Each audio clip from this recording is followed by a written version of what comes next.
Got everybody Alrighty. in. Cool. How's everybody doing this morning? I'm good. Fantastic. Ready to level up. Well, we're still out in the field. But I get a whole level of spells, Eddie. I know. It's rough when I it's get right in the third middle of an. level spells. It's rough when you're right in the middle of an adventure, but It's okay. I think I want to conjure barrage, Eddie. I know we all do. We all do. we all do. But We all want to that's conjure okay. No, I'll barrage. be honest with you though. Conjure Barrage is such a strong upgrade for the ranger. I was Well, I like, wasn't kidding. It's a great spell. Yeah, and then that shit's oh, so good. I was looking forward at like the spells I can get, and I'd say it has to be half the spells that a ranger gets is concentration spells. That's the thing that's the thing that sucked about Hunter's Mark originally is that it competed with all of that. Yeah, And and then it's like, oh, I'm a ranger. I don't get any spells really because it's always Hunter's Mark. Hunter's That's Mark how I is felt too with good. Sunshine too, because I would put hex on everything, and then that took up my concentration slot. Yeah. And so I had like that was all of my spell. You know. for rangers, the worst part, the other half of the side, right? Like I'd say like a third of the spells that a ranger gets are non-combat spells, which you could argue on some of them, but like you get things that speak with animals, speak with beasts, beast sense. It's just things that you interacting with nature, and things like that. And then the other half are attacks, and then the last small portion that's left over is just attack spells, which is very few. Like you can count the number of attack spells that a ranger gets probably on both of your hands. You're probably not using all your fingers either. Yeah. And it's interesting. I've definitely taken some extra attack spells from feats so far, and the other bonuses I get. Were you gonna go into rogue, or are you gonna stay a ranger? Going into rogue is probably going to be the last thing I do. I'm going to get to a certain point, and then once I get to a certain point that I'm like, all right, I'm ready to start multi-classing, it'll be something I'll just swap to rogue, and then I just level up rogue after that. As a Horizon Ranger, doing it before level 11 is kind of a bad idea. Like Yeah, you want to hit level 11. 11 is going to be huge. I'm going to be able to teleport every time I make an attack. Oh, yeah. Fuck you. No. I get to teleport 10 feet. It's like your thing where you get to move 10 feet back after you use. But you actually get to teleport. Every attack, and then if I make 2 attacks on 2 separate targets, I get to make a third attack, and I get to teleport on it. Yeah, so he gets to essentially teleport 30 feet, doing attacks, and then still get a movement. But it expands my I feel bad for you, dude. I get 3 attacks. And then also at level 11, my planar warrior goes from a D8 to a 2D8. Outstanding. So yeah, it gets fantastic. So I'm really thinking about my build last night, and is there? Okay, so I have Booming Blade now, and the advantage of going to level 5 fighter is to get that second attack. But I don't think it actually. I think it works out better to not take the second attack. I think for you're more focused on spells than attacking, and getting the action surge to do the extra spell is fantastic. Right. Which is also leads me to what I'm also excited about with next level is I get haste, and oh my god! So Eddie's like, whatever, you get haste. No, that was not what I was doing. That was not my reaction. My reaction was like, oh fuck me, you're getting haste. Yeah. And then he gets to teleport 30 feet on top of it. The best part about it is I'm getting haste from the Horizon Walker. It's a spell that I will always have attuned. Oh god. And so the best part is I'm not going to want to focus on giving myself haste. I'm thinking about putting it on Argos half the time. Because sure, I'm super capable of moving around and stuff well enough on my own, even without Zephyr Strike. If I can just focus concentration on a haste, it's either like Thorn or Argos, it'd be fantastic. I would go some big damage dealing. Like I said, I'm gonna be a support wizard, so I'll be hasting people too. Oh, okay. But you're gonna get haste too? Oh Eventually. no. Yeah. Oh god, you should haste me while I focus on a Zephyr Strike, and then I can run even further. Wait a second. Can a sorcerer cast is haste a sorcerer spell?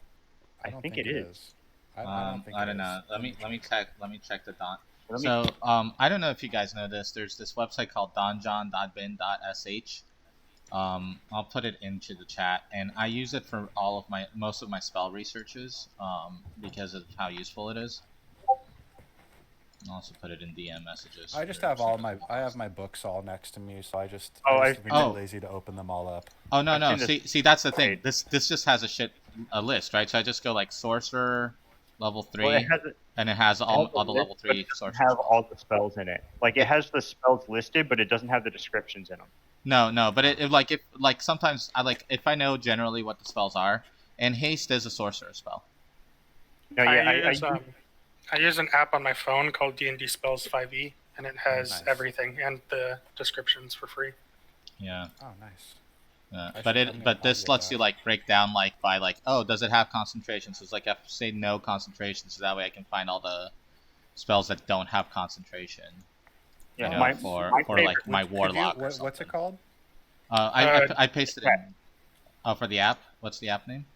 D&D5E, and you can make your own spell sheets for separate characters. Oh, nice.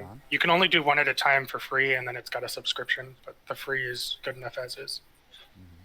Yeah, I actually have a character thing that called Fight Club 5, and I bought that. I also bought Game Master 5, and I'll be honest with you, Game Master 5 is what I use to organize all of our games.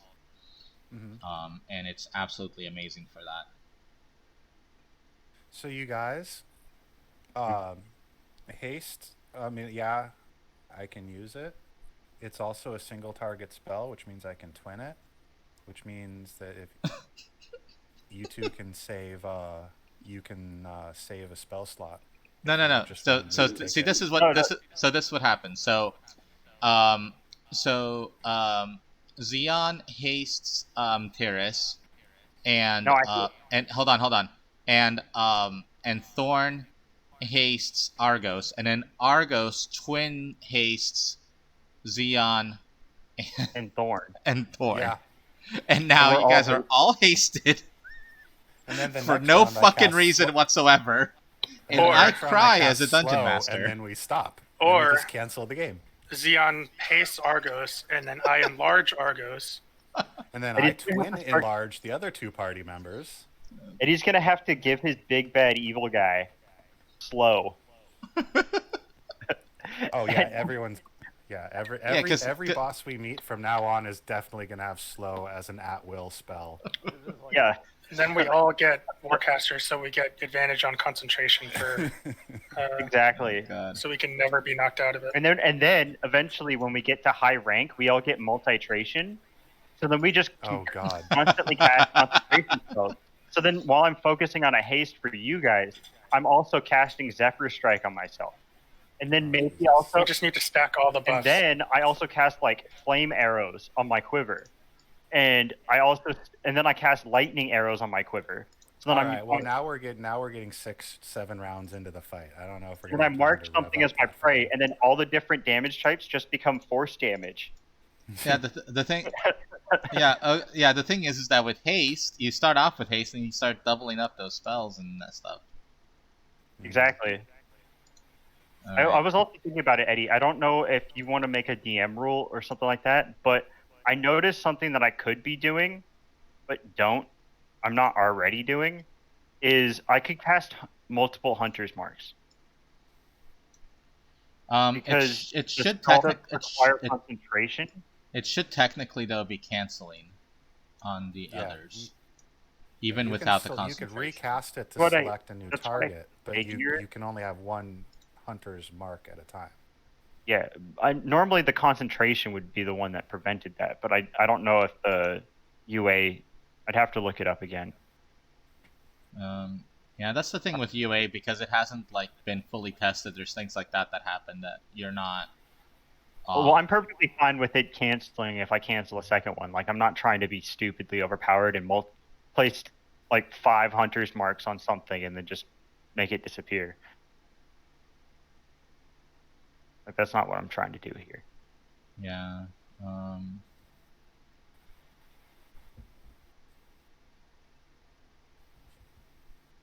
Yeah, it doesn't say anything about it canceling if I. It just says it does not expend spell slots and it does not require concentration. Okay, so. Pretty sure it's the concentration that caused you to not be able to cast it multiple times on something and have it flat. So it does. Yeah, but it doesn't make sense to like stack it anyways. So we'll just it does make sense, Eddie.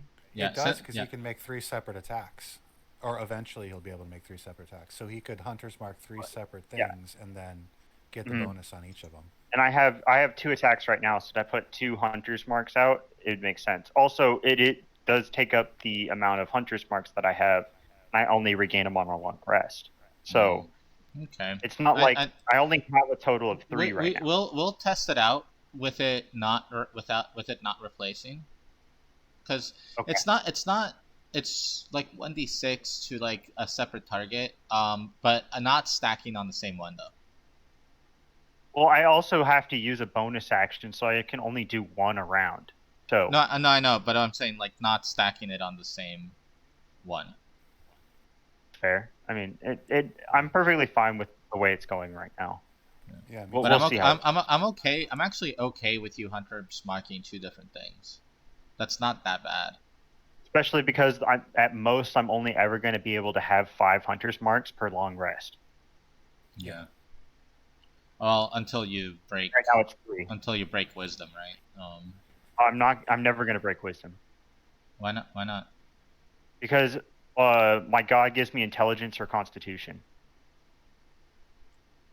Right, but the what's your back? Because okay, hold on. Let me go. Oh, does my background? Oh, right. I forgot about the background one.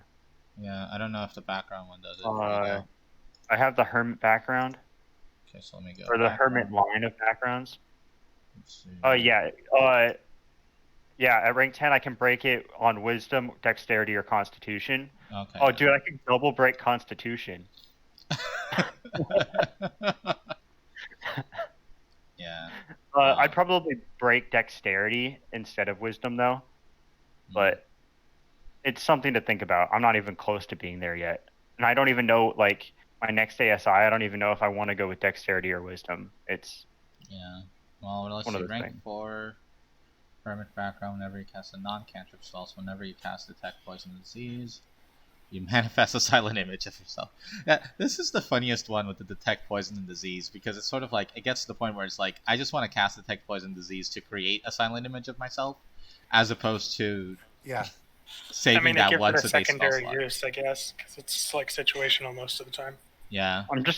I'll just cast Detect Poison Disease on my allies on a random basis and just learn about their health problems. Yeah. Oh, by the way, Argos, you need to get that wart checked out. That's not normal. Yeah, you should definitely go see a doctor. Oh, right.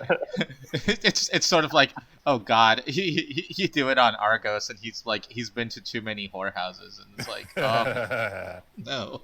Well, if I have all of the STDs, then they can't all affect me at the same time. Oh right, right? They cancel each other out. The Montgomery Burns effect. Exactly. Mm-hmm. Montgomery Burns effect. Oh my God! I'm glad you knew what I was going for there. But yeah, that's exactly right. That's proven it's science. So long since I watched The Simpsons. Oh gosh. All right. Is everybody here? Yeah, I think everyone's here now. I fixed my internet. Is Tyrus there? Oh, yeah, I'm here. I've just been quiet. Issues. So. Oh, you're very quiet. You're very quiet. I can barely hear you. Oh. I Let's see if I can upgrade. We can turn you up on our end if we have to. Yeah. Yeah, well, let me monkey with some settings here. Oh wow, yeah, you're way too quiet. I don't. Yeah, weird. I can barely hear you. Oh, hang on. Let me try something. Pulling from.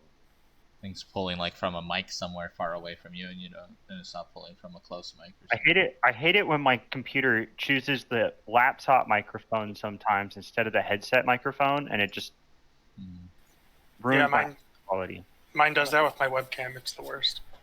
Yeah, it pisses me off.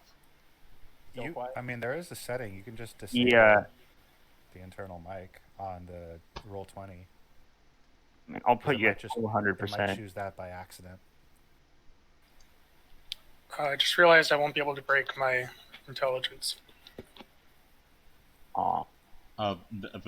Both your god and your background doesn't let you do intelligence. Alrighty. Yeah, they do wisdom and other things. What about now?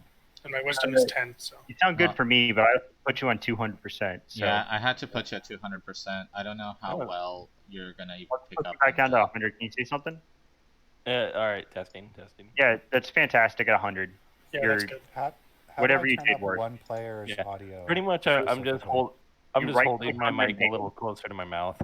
Oh, okay. And then there's a user volume, and that volume adjusts for that specific person. So like I could right click on Eddie and then put him at like 50% if I don't want to listen to the guy. Oh, I just realized I have Eddie at 200% for some reason. Oh, does that make me super loud when I do this? Hello? Oh yeah, you're in my head. Get out of my head. Get out of my head, Eddie. This is your Patreon speaking. Let me that makes guide sense you. why you're louder than everyone else. My Patreon? Is this what I'm paying for? Is this what I get for my $5 subscription? Yeah, please. Oh, by the way, subscribe to me on Patreon. Oh, nice plug. Yeah. Gotta get those in somewhere. Yep. All right, D&D. We left off on a great. Welcome to Dungeons and Dragons. The only thing that I see when I right-click is reset player, reset all, and reconnect all. Are you right-clicking on somebody's name? Yeah. Oh, you're also kind of like on the web version of Discord, and that might be the issue as well. Oh, yeah. I'm using the app. Oh yeah, that makes sense. I downloaded the application. Yeah, but he's also on Chrome, and I don't think Chrome can run it as an app. Yeah, I was gonna say Google Chrome doesn't play with anything. Yeah. That explains why you cut out a lot. Yeah, it probably does. Oh, by the way, I updated my character image, but it's not updating on the map. Oh, okay. All you have to do is we delete it on the map and then drag in the character image again. Okay. From characters, you drag and drop. Yeah. Oh yeah. I had drag and drop on the map. And then that should have the new updated image, and then you get rid of the old one. All right. So yeah, you guys cleaned up on the harpies. There's harpy bodies everywhere. The fire went out on the nest down south, and we didn't burn down the forest. Yeah, no, it was a pretty isolated tree. So and the tree's still there too. Fantastic. Yeah. Is that turtle still down in the water? Yeah, turtle. It's actually swimming. Okay. How heavy does it look? Because I'm about to mage hand it before it goes any further. It looks kind of beefy. Yeah. I'm gonna chase it because I have a swim speed of 60 feet. Looks heavier than 10 pounds. Yeah. It's a pretty big turtle. I'll cast the it looks like we're all we're all thinking the same thing, which is jump on the damn turtle. Yeah, actually, your average sea turtle is about 350 pounds. Am I able to catch up because I have a swim speed of 60? Right, the fucking manta. Right. I forgot about his clothes. Xeon he's got a swim speed of don't ask. So yeah. Don't worry about it. Don't ask, don't tell. Hey, I'm not casting the spell right now. All right. Yeah, you catch up to it. As you come up to it, all you see is a shadow, even though you're right next to it. I try to grab it. Okay, as you try to grab it, the turtle transforms and disappears. And what you see is let me actually get it. I actually didn't have the image loaded because I was supposed to be getting ready today, but then I decided to go and cook breakfast for my son like a responsible adult. Being a good dad. Yeah. So I actually, by the time I actually sat down to be able to get anything ready, it was like 10:01. That's okay. You did a really good job yesterday, so we forgive you. I forgive you. I won't speak for anyone else. Thank you. I'll forgive you if you change my character. Oh, you didn't drag it out? No, it's not letting me drag it out. Oh, okay. Hold on.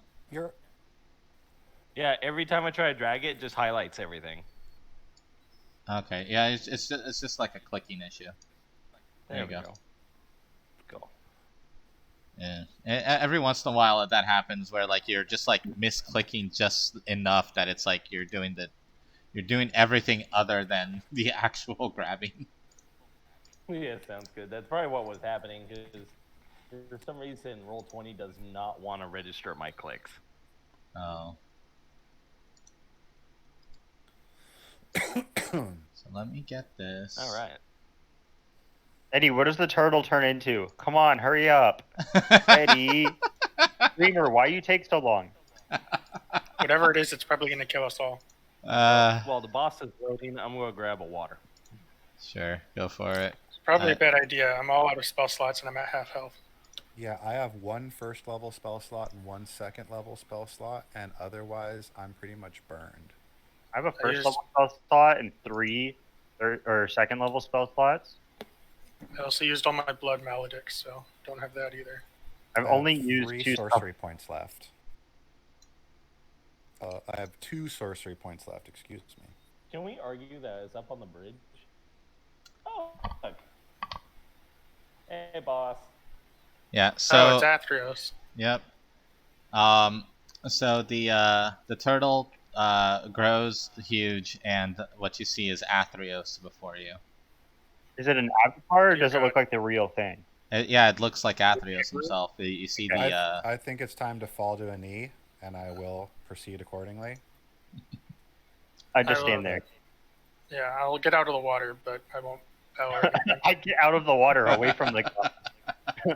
That's pretty smart. It's a good idea. I bow to no god.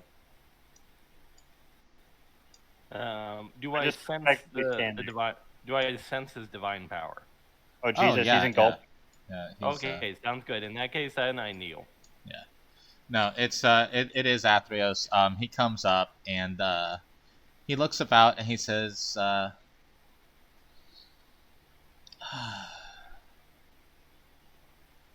"Welcome to the river that leads to the afterlife." I'm still glad I got out of that water. Hey, I was actually swimming in it, so. Is what I would be saying if we were in the underworld's passage. But it seems that someone has drilled all the way down to the river. Oh. Okay, yep, I'm screwing up Flareon now. So we just plug the hole over there and we're good? Yes. Sounds like the easiest thing I've done all day. Gary goes, should I throw my explosive? Yes. Let us get a safe distance. Yeah. Yeah, collapse the cave with the skull next to it. Ah, okay. So not over here where it looked like there was a giant hole, but here? Holding on. No, there. Wait, there? Yeah, so this is where it looked like a giant hand tried to punch a hole into the ground. And then here's where there's the skull. So which one should he do, guys? I think the skull. That's where the water's coming from. Yeah. But mayhaps if we blow it where the one spot is, he'll cause the whole mountainside to collapse and just plug the whole area even better. Well, if the whole mountainside collapses and we're standing at the bottom of it, that doesn't sound like a good idea. Well, then we can get on the other side of the river. And hope Gary can move really fast. Run, Gary, run. I'll deliver the explosive. Gary doesn't have to risk himself. What about Zoltan? Zoltan could deliver the explosive, sure, absolutely. Actually, you know what? How about I do it, since this is in service to my deity? That's appropriate. I can't say no to that. All right. Gary, get over here. Get to safety. All right. Gary just runs the cart. Jesus. Wait, he got it across that narrow, rickety old bridge? What the fuck? Gary, you're weird. He's magic. All right. Gary then sends down the cliffside. Careful, Gary. Don't hurt yourself. I know you don't have a climb speed. And he gives you the potion. He says it has a 15-foot radius, so you want to be far enough away that you don't get hit. You should be able to throw it 15 to 30 feet. So. It's probably about right here.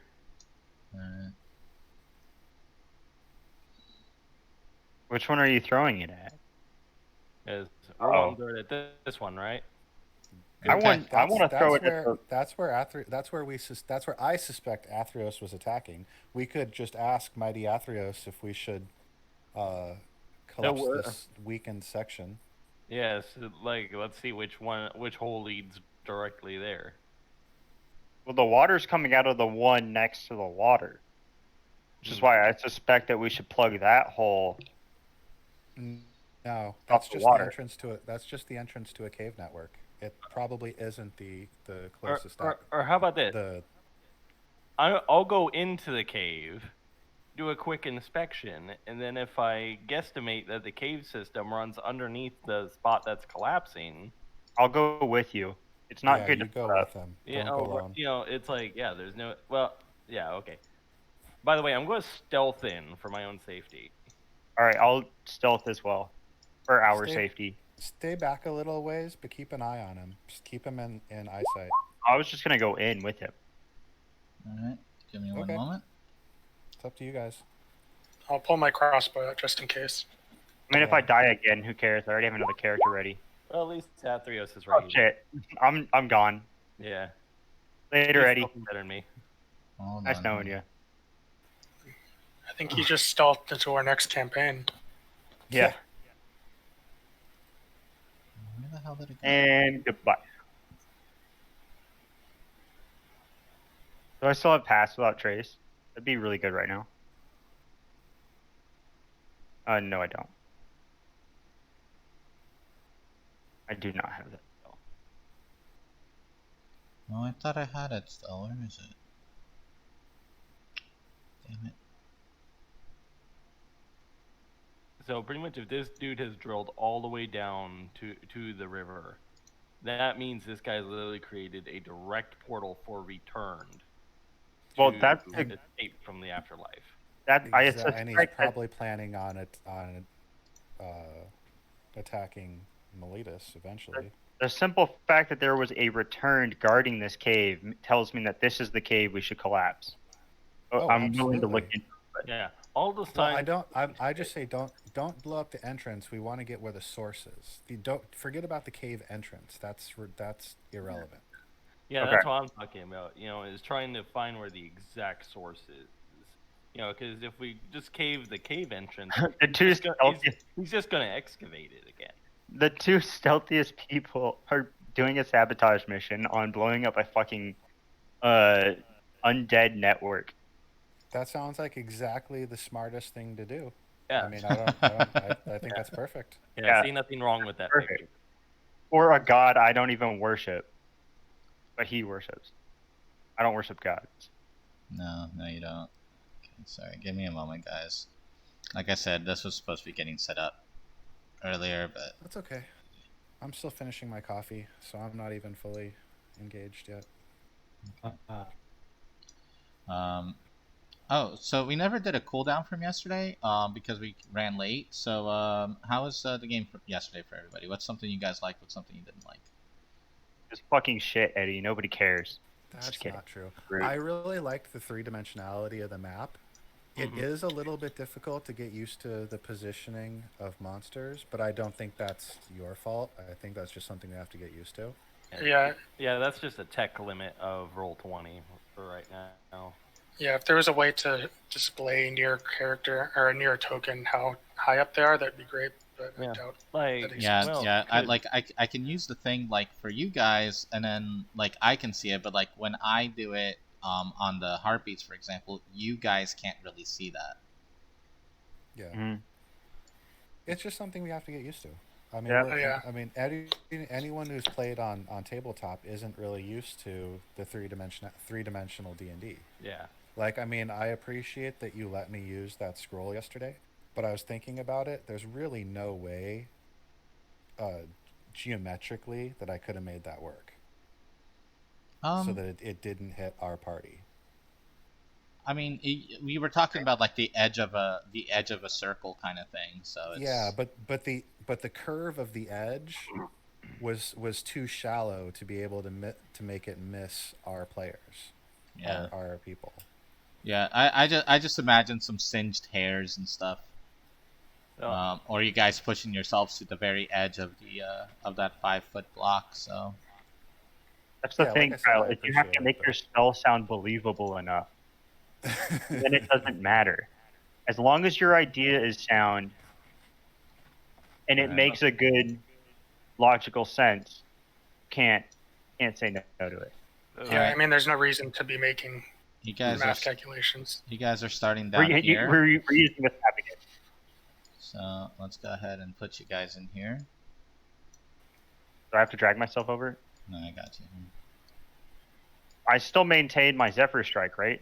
I still had like 5 rounds left. Yeah, let me go back to the thing and see. This looks like a problem. You know what? All of a sudden, I'm getting a bad feeling as I see them disappear into the entrance, and I'm going to send Zoltan in after them. All right. Just to keep an eye from the outside. Where does my time run out on? It ran out during the downtime and talking with Athreus. Cool. Just wanted to make sure. Yeah, this definitely looks like it's it. I'm glad we didn't blow the entrance. So this is like the misty water that we were in? Yeah. Still? Mm-hmm. And then there's a bit of a difference in water up ahead, etc., etc. Yeah, here you go. I'm going to move up to here. What's the difference between like this water and this water? The water that's over here is like still. Okay, so it's stagnant, whereas over here it's yeah, even though it's like roiling over here, when you get to that part, all of a sudden like it stops moving, and you start seeing, if you stare at it long enough, you start seeing what looks like there's something trapped underneath the surface, that's bouncing around like wisps of sentient smoke. Yeah, that sounds like the souls of the dead to me. Hey, Tyrus. I think we should sneak in here a little more, see how big this actually is. And if this actually turns into something that'd be much larger than I originally thought, maybe we should bring the whole group in with us. Agreed. This looks more like a tunnel system, and we might want to investigate this as a group. Indeed. Let's adventure further. If we're caught, you go get the team. You're faster than I am. Okay. Zoltan, follow me. Is Zoltan on my shoulder or something? Yeah, he just landed on the top of your head. on the top of my head. Hey. Here, Tyrus. And then he takes a shit because he remembers. He remembers everything. Oh yes, our goes the bird shit, not the bullshit, the bird shit. You got bullshit and cat shit. Now. So how deep is the stagnant water here? Give me a moment. Is it much deeper than the 3 feet that I've been standing in? Yes, and you kind of see it. You kind of see it like drop off into darkness. Into darkness, or just? I have dark vision, so is it? I can't see the... Yeah, like it goes in and it becomes like a supernatural darkness. Ooh. Yeah, I would advise not stepping in that. Yeah, that's probably where the water's coming from. Just safe to say. And then I'm going to recommend that we go back now. Not because Eddie is putting enemies on the map right now, but because that goes into a void and we should go back and tell them. Intruders. And I think we should run, not stealth out, because I think they already know we're here. Let me stab your brain. Stab my brain. Stab your brain. I don't want to eat your brain. I want to stab your brain. Gotta mush it up a little first. Pretty much, I draw my blades upon seeing the returns. I just bark an order saying, "Go get the team." All right. Team's already on the way because team has direct access to the bird. Yeah. Okay. Let me go back real quick. Argos, you see Zion talking about the depth of the stagnant river and the look of like souls trapped inside, and then you hear from the bird, you hear Tera say, "Get help! Get everybody down here." You know what he said. So my eyes flash and I look at Thorn and I said, "I think they need us." Bring Gary.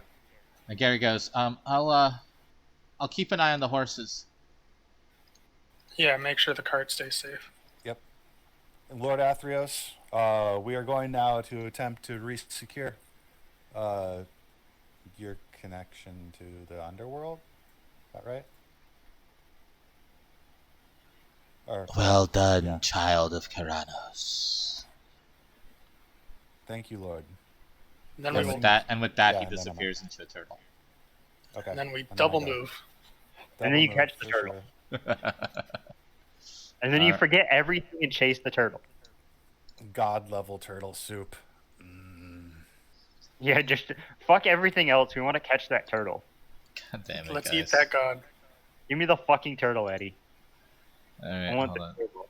And the turtle will be my new pet, Eddie. That is my pet, the turtle. It will. You guys double move, so we're gonna play one round before you guys actually show up on scene. Okay. Yep.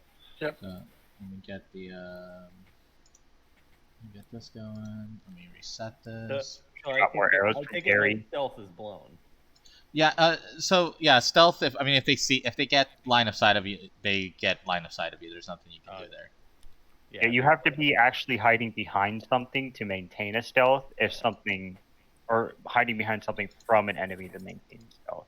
Sounds good. You can't stealth in the middle of an open room. Circumstances like cover. Or like fog or obstructions or whatever. Yeah, you'd have to have a simple obstruction from vision, and then you fall. But we're getting too far deep into that because then you run into things like tremor sense and then blind sense and creatures that don't actually see, but they can sense that you're there based on other. Yeah. I love my nat 20s. What the hell? God damn. I have you turned up all the way, and I'm still having a really hard time hearing you. Wow. Yeah. I was gonna say, let me change out to a different set of headphones and see if this helps. And it's strange because they're the exact same set I was using yesterday. All right. I mean, you sound fine for me, but I have you set to 100% now. Yeah. I have you set at 200%, and I don't know. Yeah. Yeah. Let me switch to a different set real quick. I'll be right back.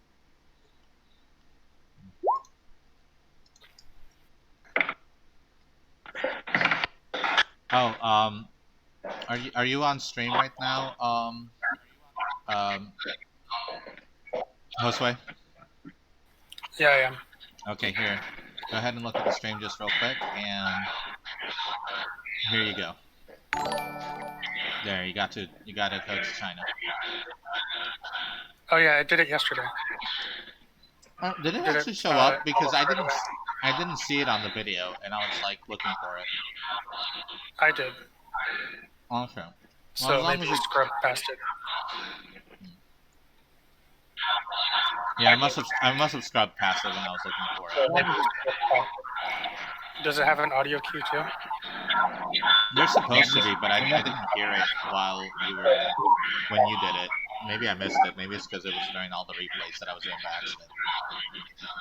Yeah, I have the stream muted, so that's why I'm asking. Yeah, there is an audio cue. Can you do it? Can you unfollow and follow again to see if it shows up for me? There is an audio. Hey, you did it! Yes. Okay, cool. And I heard it. Cool.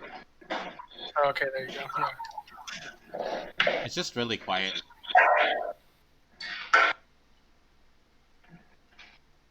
Yay. I also have like a button on my stream deck that like shows this like transparent stream chat and stuff, so I can kind of like I can check on it every once in a while a little bit faster than like switching like through a million windows and losing track of what I'm doing. Okay. So we're gonna play with a punishment game today, guys. A what? A punishment game. I bought haunted ghost pepper chips. Okay. And every time I kill a player, I have to eat one. Oh. Okay. I go jump in the river. I'm concerned. No, by the way, can you guys hear me better? Actually, yes. Absolutely. Actually, cool. Really good. Okay. Well. 1, 2, 3, 4. Everybody got logged in here, and let's go. I rolled shitty initiative. You're ahead, so you still get your advantage and assassination bonus. So. Oh, nice. Yeah, your crit initiatives are quite useful for you. I love it. All right. In that case, I'm going to move to here, and you can guess what's going to happen. Attack with advantage. All right. Yep. All right, so Gladius. All right, that hits. All right, and then it also critted, so I'll roll again. Oh, yeah, because your assassination. Oh. Since you're getting the free crit, you should sneak attack with this one, so that way you can get the Yep. Sounds good. The double on that. Oh, oops. Yeah, no, yeah. Then click on the. Yeah. Wow, that was. Yeah. Yeah, but click on it again. That's pretty weak. Because you get double the sneak attack damage. Oh, I do. Cool. Mm-hmm. All right, and then because I crit with my sword, I get a free short sword attack. Mm-hmm.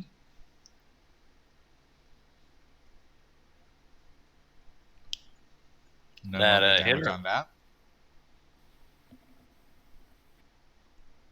All right, so. Yeah. And then I was going to use my bonus action to hit with the short sword again. Well, here, let me add this up real quick. Let's see, 12. Oh, okay. 22. 31. 37. 44. Okay, keep going. Yeah, I don't think that hits. Let's see, 13. 13 actually misses. Yeah. But yeah, you did a good chunk of damage there. Actually, hold on. What does Assassin say? Only the first attack you get, or do you all attacks you do? Let me pull it up.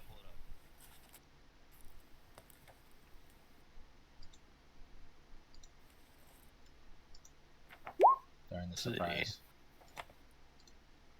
On attack rolls. any hit scored is a critical hit. Yeah, so that's short sword. You get another short sword damage on the one that hit. On the short sword. All right. That's 8 more.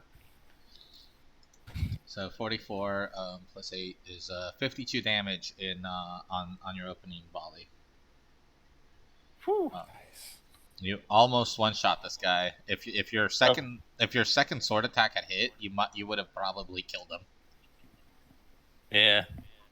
That's how close you were. Oh well, c'est la vie. All right, so you moved a total of 10 feet. You do have additional movement. Up to you on how you want to handle that.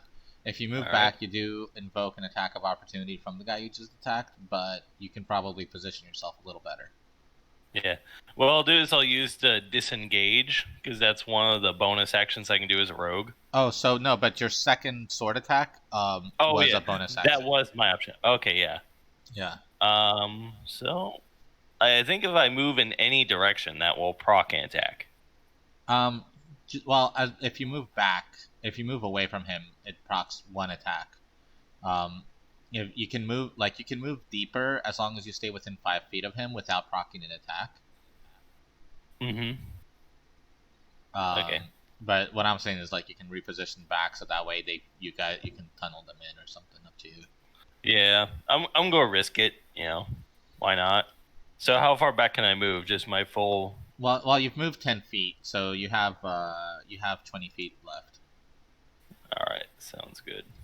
So, yep, go ahead and roll the attack roll. Yeah, which he does take because you just fucking wailed on him. Yeah. You got a pretty deep cut in, but he misses.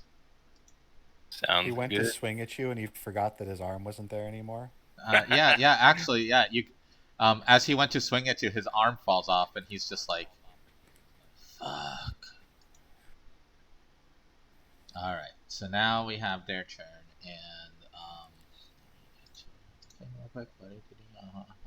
I did roll initiative for Zoltan, and he got 10. Oh yeah, sorry. He was technically present for the beginning of the fight, so he may get an action this round. Yeah, hold on. Unless you wanted to count him calling for help as his action for this round. I hate rolling shit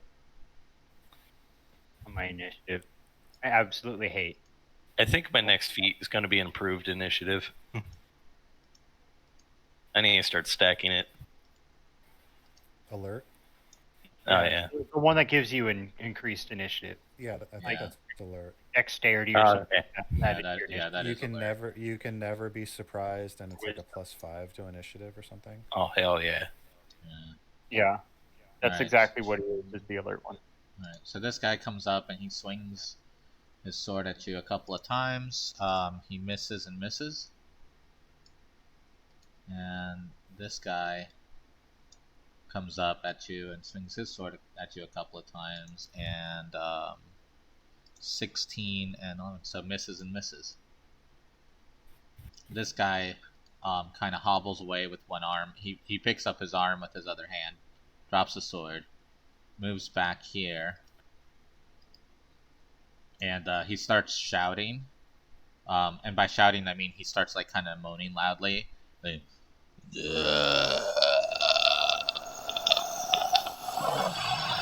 And it starts echoing throughout the cavern. Let's get the owl's turn. Owl is going to fly to me first, and he's gonna pick something up that I hand to him. And then he's gonna fly back into a position over here. There. What is he picking up? A scroll, or I'm sorry, a fan. So he has it in his possession.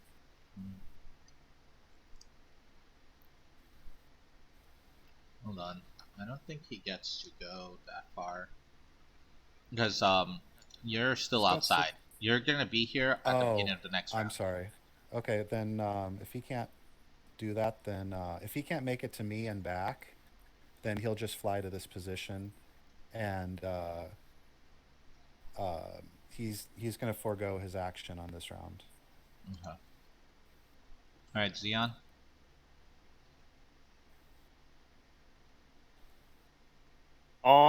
Shoot the moaning one. It's gonna create a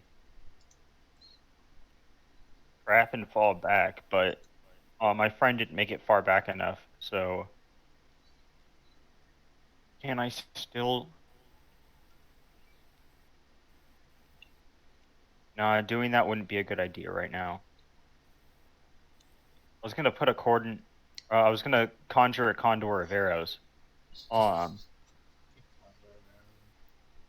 cordon of arrows, but and then fall back. But if I'm not gonna leave my friend here, my new friend here.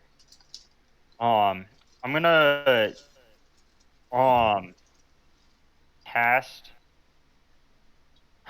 I only have one more first level spell slot. Is now the time to use it? I was gonna say, I'm fine. I have my full temporary HP, and I only have a little bit of damage. So I'm gonna bonus action. I'm not gonna cast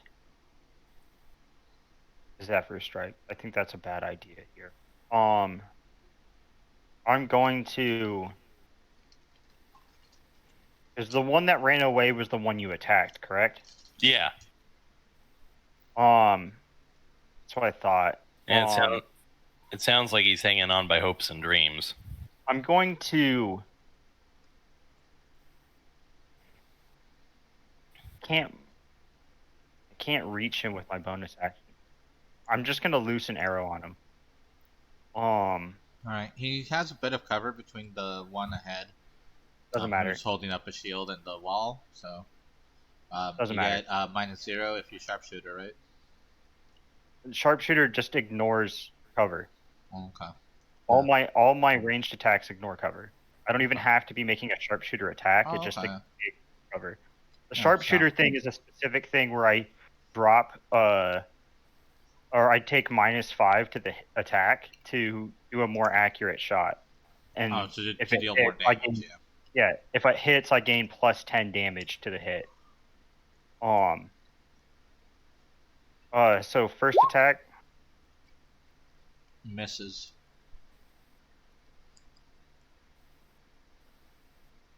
Second attack 12 damage.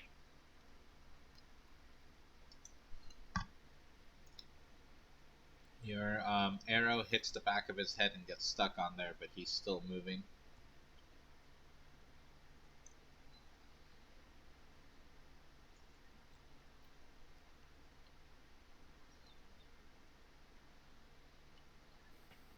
Dang. Missing that first one means he gets away. I shouldn't chase him. I guess I'm going to bonus action a hunter's mark on this guy here. Technically, we're still in the same tower. I don't know how that works with the hunter's marks. As far as the moving with the new one. They last a minute, don't they? Is it a minute with the way it's worded? I thought hunter's mark was always a minute. Oh, it's 1 hour. No, I'm mistaken. It's 1 hour. Yeah. It's just the thing I have is the same spell. It just changes the properties. It doesn't change the duration. Okay, so in that case, you're still using that same one because we're still on the same fight. Okay, so then, yeah, I'll move the hunter's mark to this guy in front of me because the other guy is out of range. And then I'm going to suggest that we fall back and wait for our friends. And I will move back to roughly here. Okay. Yeah, I'll be right there. Okay. With my bow drawn. All right. One quick question, just to clarify. My action for this past round was double move. Okay, that's all. Because if I had an action available, I could cast a touch spell to use the bird's reaction to cast a touch spell, but yeah. You guys arrive at the cave entrance. Perfect. Is your bird gonna touch me and haste me? No, he was gonna try and fly up on that skeleton and shocking grasp it. Yeah, I think it's funny that you guys are all like fucking like eighth, like you guys were all 8th level, but nobody had a fucking 3rd level spell. I don't have 3rd level spells because I don't get 3rd level spells at 8th level, Eddie. I have 3 3rd level spells. Okay. But I cast tidal wave. I had one of them into sorcery points, and then I cast tidal wave and wall of water. I don't have. Hold on, you don't have lightning bolt though? No. So strange. I'm going to get it as soon as this game is over and we can apply our. I mean, we just have to rest. So I have Melf's minute meteors. I have tidal wave, and I have water breathing. And I have to choose whether I equip Melf's minute meteors or tidal wave because I don't have this because of the way my character is built. I have to choose between those 2 spells. So I can only keep one of them equipped at a time. But next level, I'll be able to have lightning bolt and all of my spells available. All right, Terrace. Your assassin moves are out. So what are we doing? All right. So if I move to here as a 5-foot adjust, you're still that'll proc an attack. No, it will not because you're still within 5 feet of him. Oh, okay. Sounds good. So I'm going to move there so that way my back isn't against a wall. Mm-hmm. And then I'm just going to wail on this guy. All right. Now, pretty much right now, the best defense is a good offense. All right, that misses. You can use your bonus action to disengage or dodge if you want so that you can move back. Oh, well, I've already rolled, so. All right, well, the second one hits. Well, you can attack and then run away. Like, that's not a bad idea. All right, didn't have advantage. Okay, so that's just standard, no sneak attack there. And all right. All right, so yep, I think that's all my turn. Okay. These guys try to wail on you some more, so a couple attacks here and there. So that's a hit and a miss on the first one. Dealing 7. It's a 22. Oh, okay. Yeah. I don't know if you want to try and dodge the 22. But yeah, I was going to activate Uncanny Dodge. Okay. So he hit you. He hit you for 4, so that's only 2. God, rogues are crazy. And then the next one attacks you a couple of times, and that's an 18 and a 15. So the 18 hits. I don't know if you want to try to dodge that one. Sure, why not? Let's see what happens. I'm feeling lucky. All right, you got to beat an 18. You get a +3, so you got to roll 15 or higher.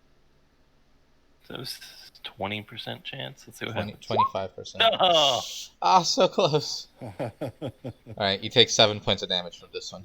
All right, sounds good. All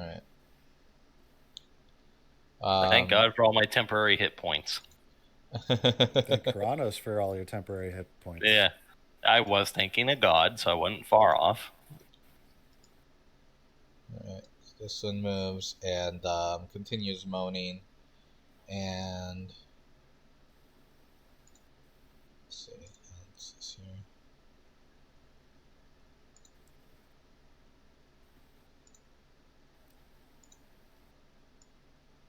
These guys here.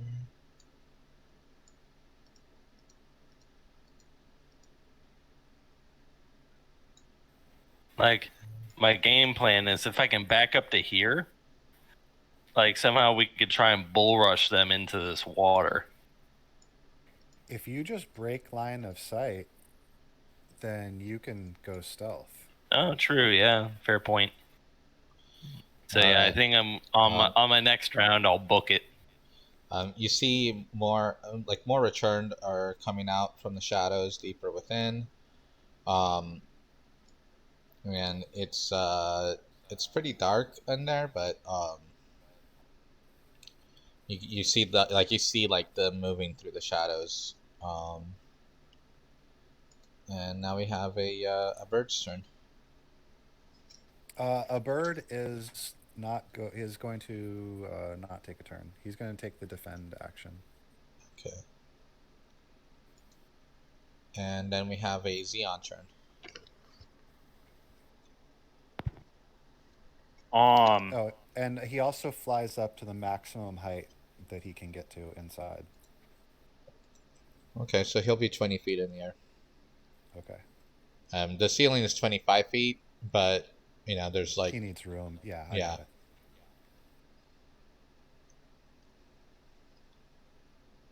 I'm going to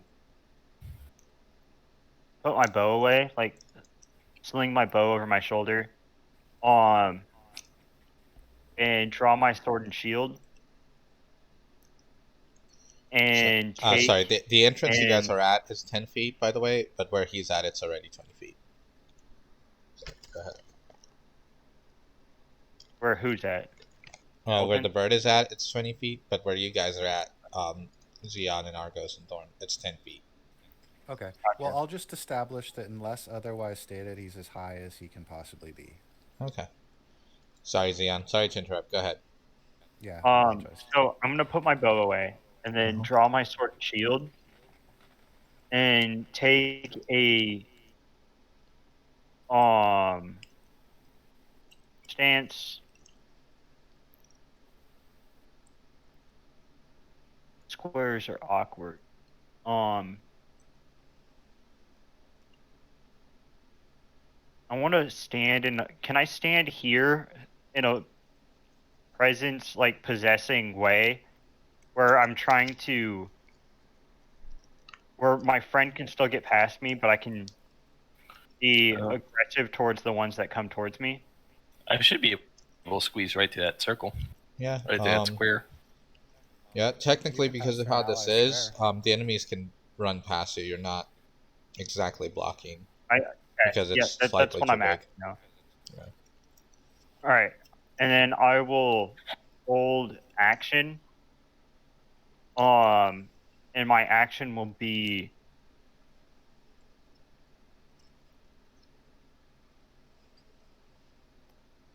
What does the dodge action do again? It imposes disadvantage on attacks on you. Gotcha. Okay. I'll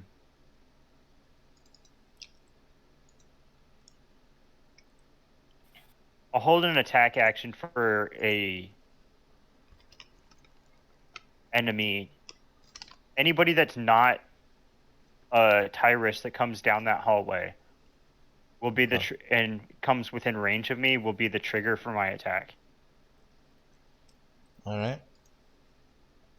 Argos. So whether Argos comes running into the room, bellowing, "We've come in!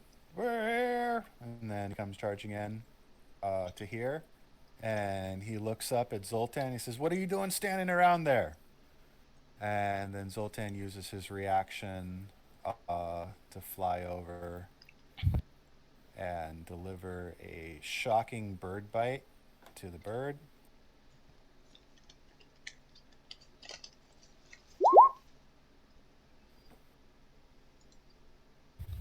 Is it wearing metal? 12 doesn't matter. Yes, he's holding a sword. That's still the better roll is the natural roll anyways, and I don't think a 12 hits. So true. Yeah. It misses. And then the bird flies back to me.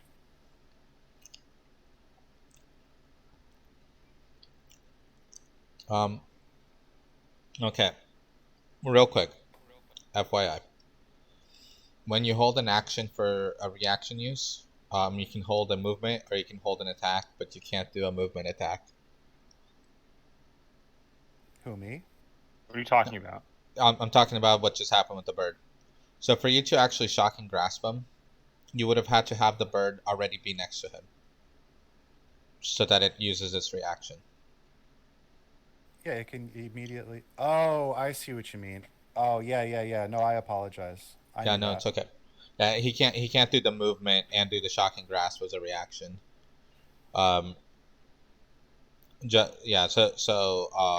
Just as we go on in the future, we can just leave it alone for now. I knew that. For some reason, I was just like, I thought that he would just do it. No, not like I said I did it on purpose. I just like I didn't think about it. I just thought. No, I know. That's why I'm just clearing it up so that way it's like, okay, now you forget things sometimes. I know there's too many freaking rules in this game. I thought you were talking about me, and I'm like, I haven't moved yet. Nothing's come near me. Dang it, Xeon. Do your job.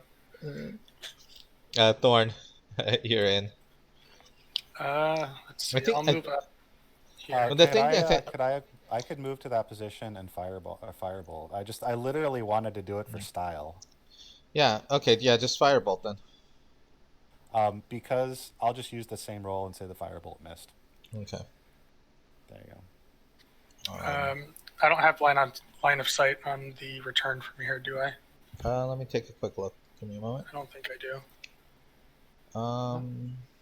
There's a cow in the way. 3/4 cover. Perfect. I'll shoot an Eldritch Blast. Or 2.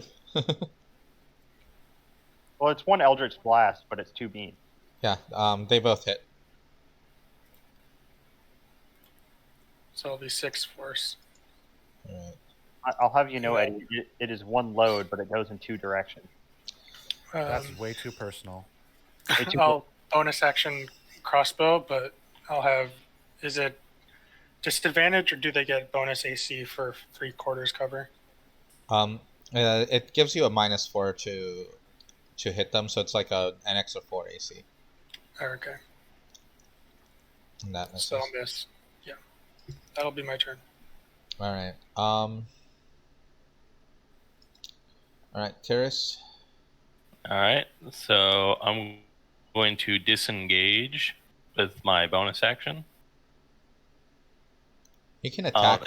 You can attack first if you wanted to do an attack. Up to you. I know like you have actions and stuff. I'm just saying like it. Yeah, I'm just trying to figure out like all the coming from Pathfinder 1 to this. Just figuring out the turn order and all. So. Yeah, you can action, bonus action, and move like at any point in between. Okay. It's there's a few like interesting restrictions that are kind of lame personally, but if you have multiple attacks, you can attack and move in between the attacks. Okay, so I'll lash out with my Gladius then. Oof. Yeah, which sucks. Where's all those 20s at? I know, right? Well, I gotta pay for it sometime. Yeah, you can't be perfect all the time. Yeah, and then I was going to retreat to here. Oh, hang on. The clicker was being retarded. There we go. And then pretty much retreat to here. Not there. Here. And let me retreat into the wall. Yes, because I can do that. Do that. I kind of imagine that I kind of turn and slash at the same time, and then run around the corner. And how deep is this water? Is it still 3 feet? It's about 3 feet. Yeah. All right. I imagine like power sliding down between Argos's legs into the water, and then rolling a stealth check to hide under the water. All right. So are you disengaging, or are you doing the bonus action disengage? Yeah, bonus action, disengage, and then move. All right. Okay. And then you hide under the water. Okay. Yep. You want me to roll stealth? Yeah, roll stealth as part of your movement. Just for clarification. We're going to apply disadvantage, though, but the 13... okay, 13. It's actually pretty good, considering how blind these fuckers are. Just for some clarification. 3 feet of water on an average height for a human is roughly about the stomach. Yeah. That's like our waist. So I figured I can easily hide in that. Like 3 feet of water is still no joke. Granted, so just saying the idea of power sliding in 3 feet of water, it's almost like he's diving feet first rather than power sliding. Yeah, it should. The entire area should probably be difficult terrain at least, unless you have a space.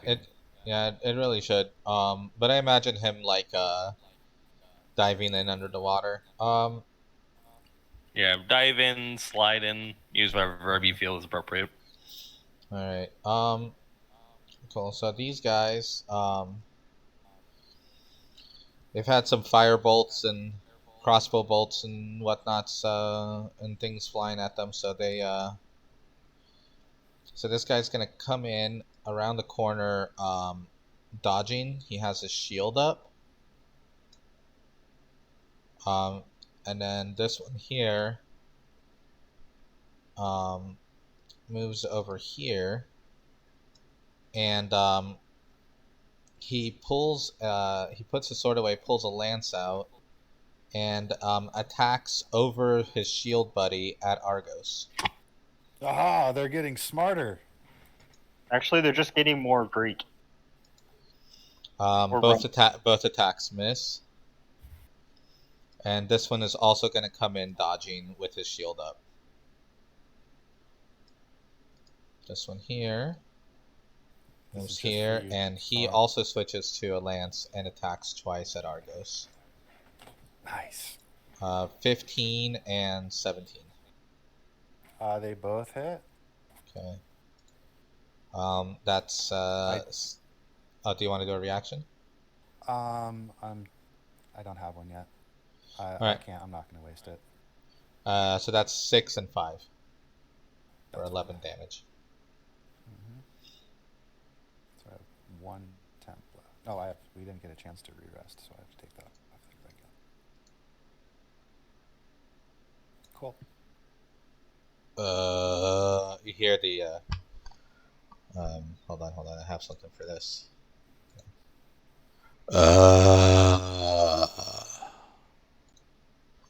Throughout the cave. Sounding from deeper and deeper away, but it keeps echoing through your heads. Spawns. This might be a good time to retreat. No, we promised to God that we were going to fix this. I think we're kind of stuck. Well, we can retreat and blow the entrance. They can't get out then. That's true, but then we might not fulfill. We only got 1 shot at this. This one double moved. We're not hurt yet. Not necessarily. We still have that other broken wall. All right. Let's go. Weird spiritual bird thing. Do something. Bird is going to do what the player mistakenly didn't do before. But now Argos is right in front of him, so the bird can grab the fan. Mm-hmm. And Tyrus, you see Argos hold up kind of a strange-looking ivory fan, which the bird seems to just instantly know to come down and grab. And as it turns and moves away, it unfurls, and you see just this torrent of wind directed right through the opening where all of the returned are, 60 feet in a line. Can you move the bird over so that it's there we go. Yeah. All right. What's the DC for the fan? Do you have that? I do. It's not DC, Eddie. It's Marvel. You were waiting for that, weren't you? Not really. Excuse me. It's Image. All right. 11. Okay. Let's see. Half of my jokes come out. Fail. Success on the bottom left middle one, and fail.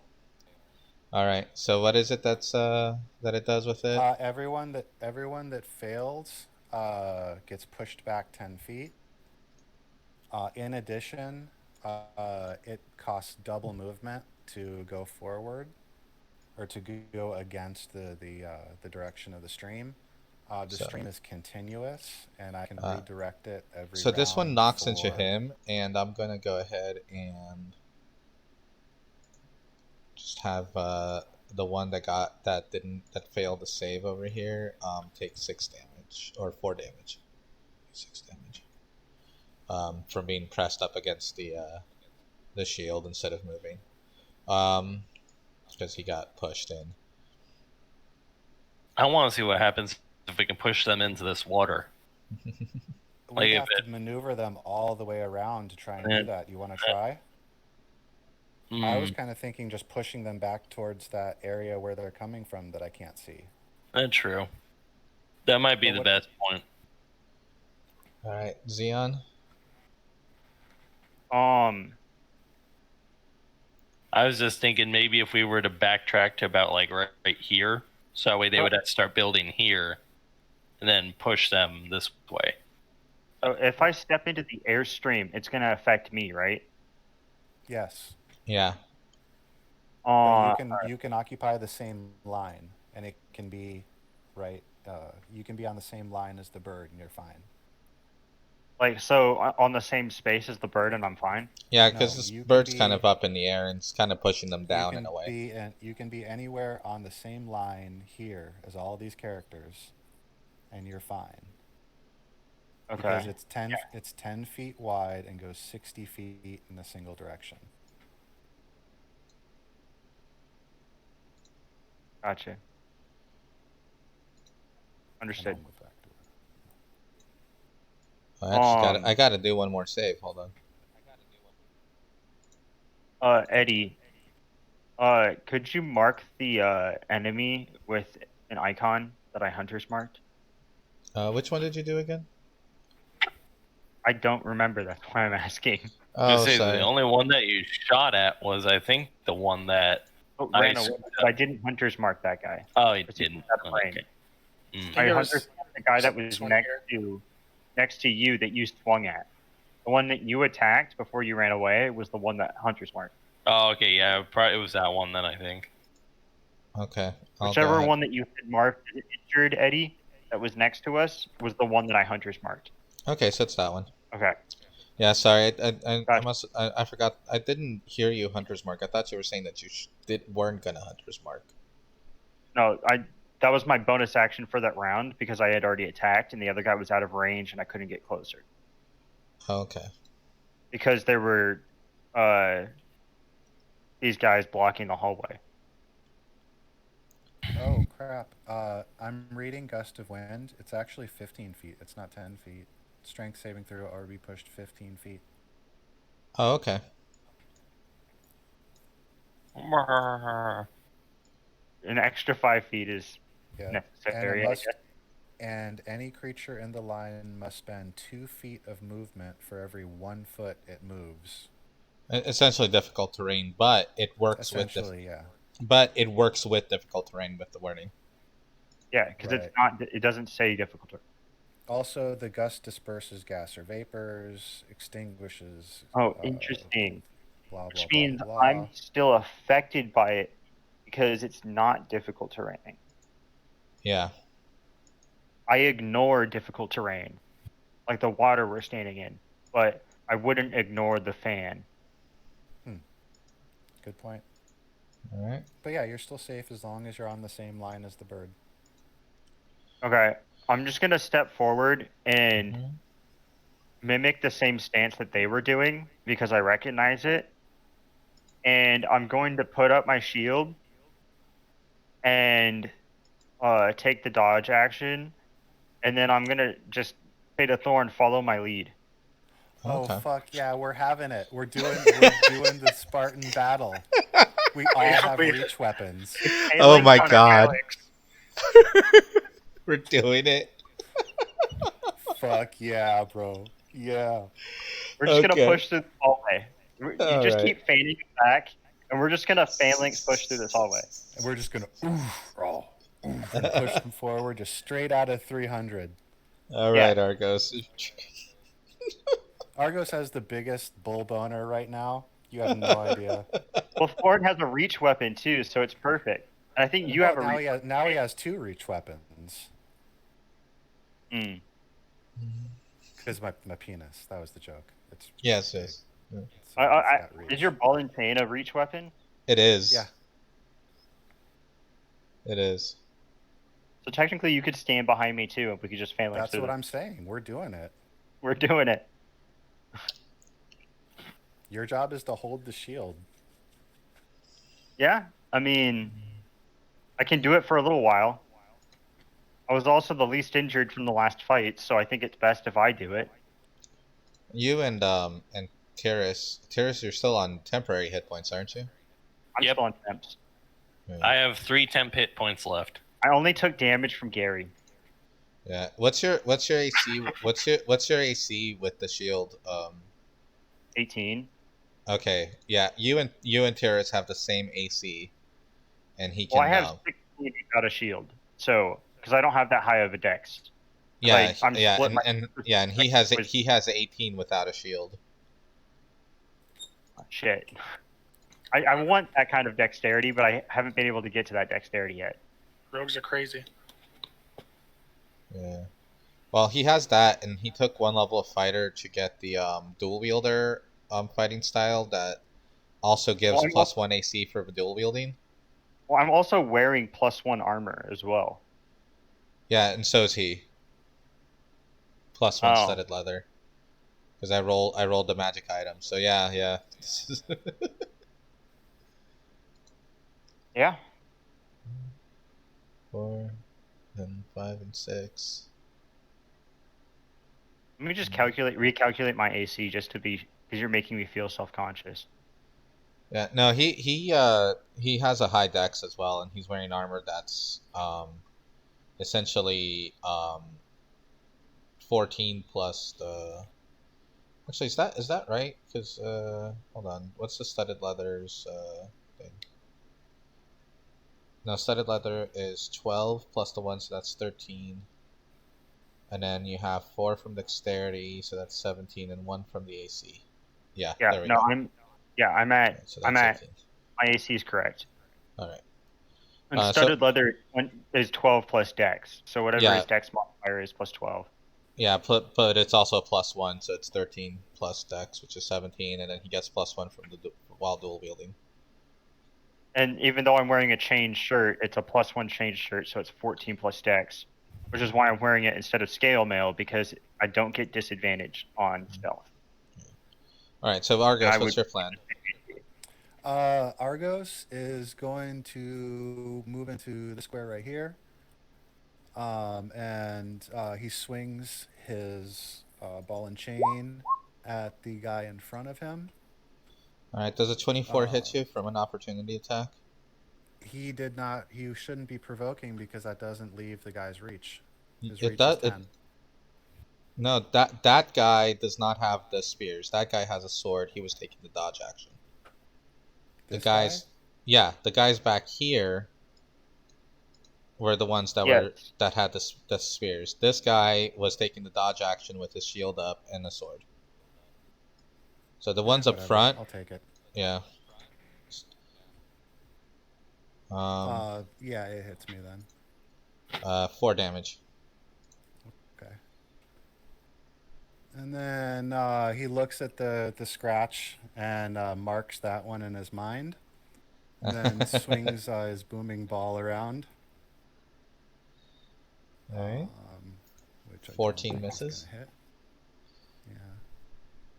And then he will go ahead and use.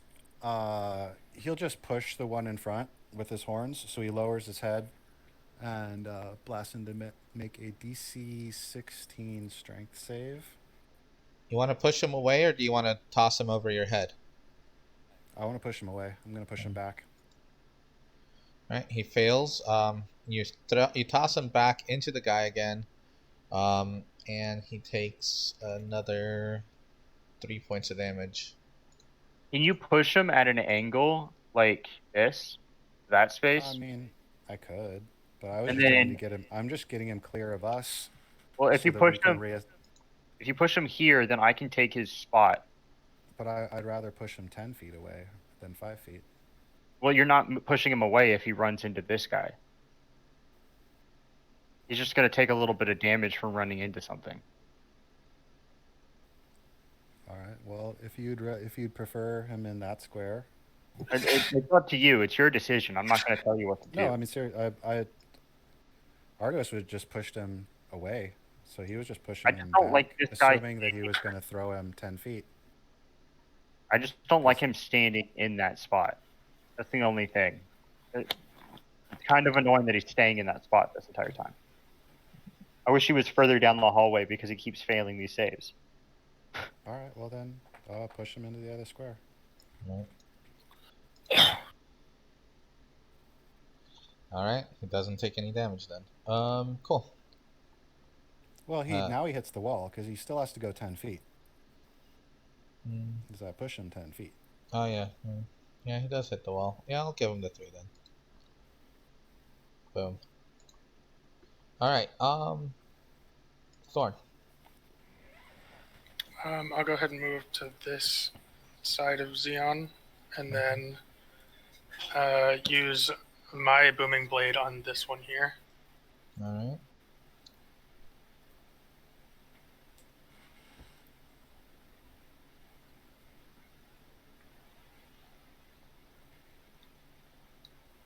How did it only roll 1? So I think you have your booming that blade was set just up. That's the extra D8 for the initial hit, and then the glaive damage will roll after it. All right. The 17 hits. That's 6, and then I'll do a normal glaive for my bonus. So here's an interesting question, DM. Okay. So he's using booming blade, and he has great weapon fighting, which means he gets to re-roll damage on a 1. That's for the glaive damage, not for any other damage that gets added to it. Okay. Yeah, it's only for great weapons. I don't think booming blade counts as a great weapon. Well, it's being delivered by a great weapon. It's like the entire spell is predicated on making a weapon attack. So the I don't know. So I think it would be just the glaive. So what's the name of the thing called? That's doing the reroll. Great weapon fighting. Reroll a 1 or 2. It's a fighting style, so it doesn't really take into account magic training.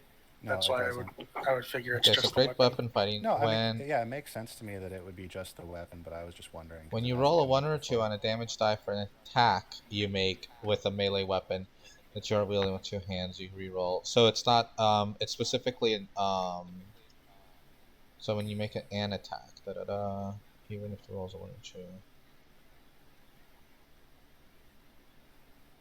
The weapon must have a 2-handed or versatile property for you to gain its benefit. A melee weapon you're wielding with 2 hands. Reroll the die. You roll a 1 or 2 on a damage die for an attack you make with a melee weapon that you are wielding with 2 hands. So since the spell doesn't have 2-handed or versatile on it, it does not get the bonus. Yeah, because technically the spell is what lets me attack. So. Right. Okay, makes sense. Yeah, but it doesn't specifically say it just says an attack. It does not say like weapon attack, but because it's it is worded in such a way that it's way too strongly implying that it's just the weapon damage and not anything else. So it's not like you wouldn't get it to reroll like sneak attack damage if you had like a finesse 2-handed weapon. Oh God. Yeah, so that's my turn. All right. Yeah. Sorry. Sorry. So what's the total damage there? 15. Yep.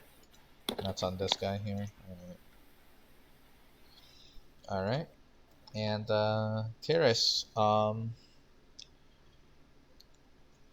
right. So I have an idea. Let me know if this will work. I'm planning to move here, pull 2 oil flasks from my pack, pour them right here and right here, and light them with a tinder twig, so that way the wind pushes basically a burning wall of fire down the hall, because oil and water do not mix.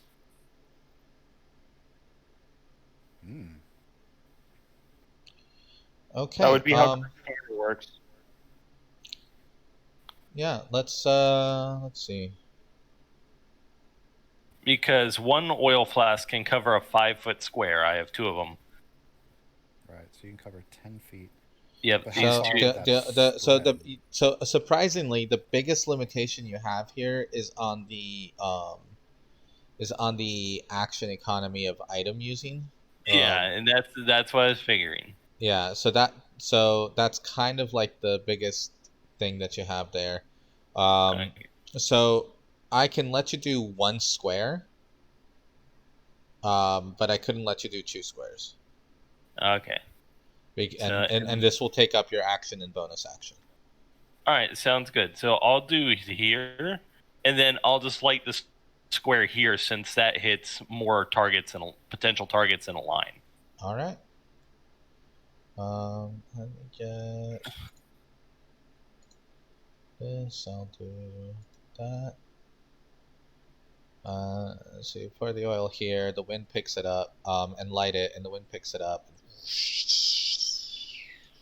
Yeah. If lit, oil burns for 2 rounds and deals 5 damage to any creature that enters or ends its turn in that area. Okay, so it deals 5 damage to all 3 of these at the same time. So minus 5 there. 5 there. And minus 5 there. So you did 15 damage with this. Nice. Total. Very nice. And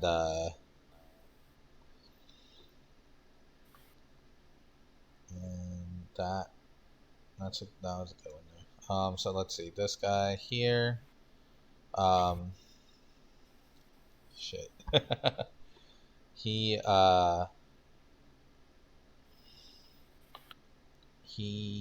takes the dodge action and moves here.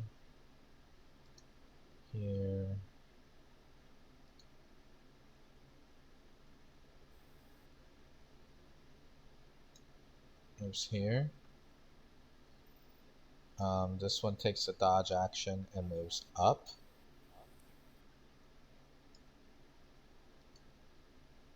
This one moves up to here and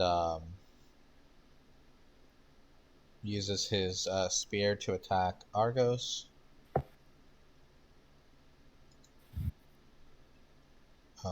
Misses, and 18.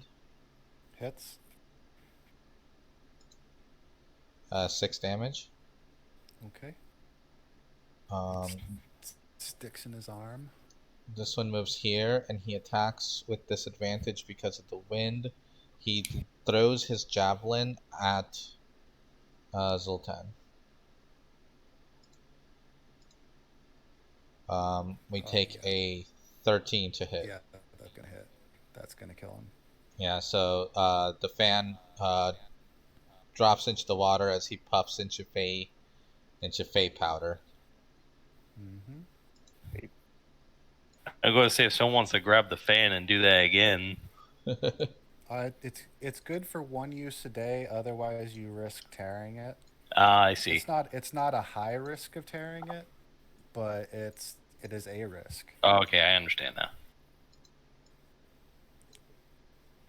Okay. So there's that, and then so he's down. This one switches to a lance, and he moves down here to kind of like duck in.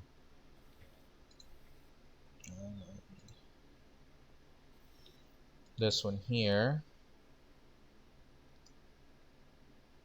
moves up to here and seems to he's going to take a dodge action as well. Let me mark the dodged ones real quick.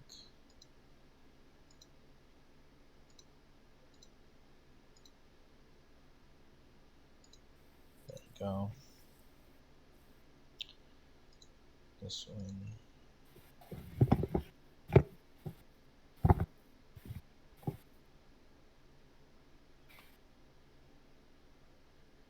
I don't really have anything for that.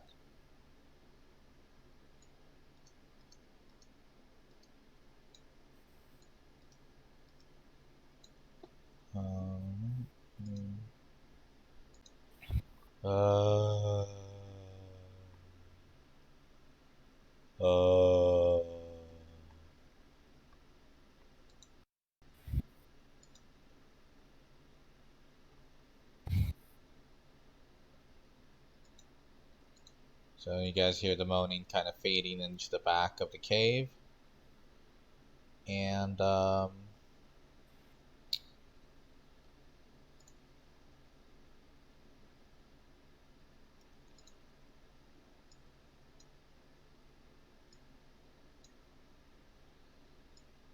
ahead and have Zoltan do his action.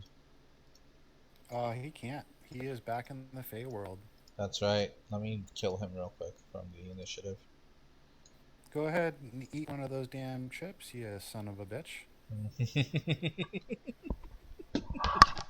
Alright, guys. Here we go. Punishment game. Alright. This is, it's a Packy. It's a haunted ghost pepper.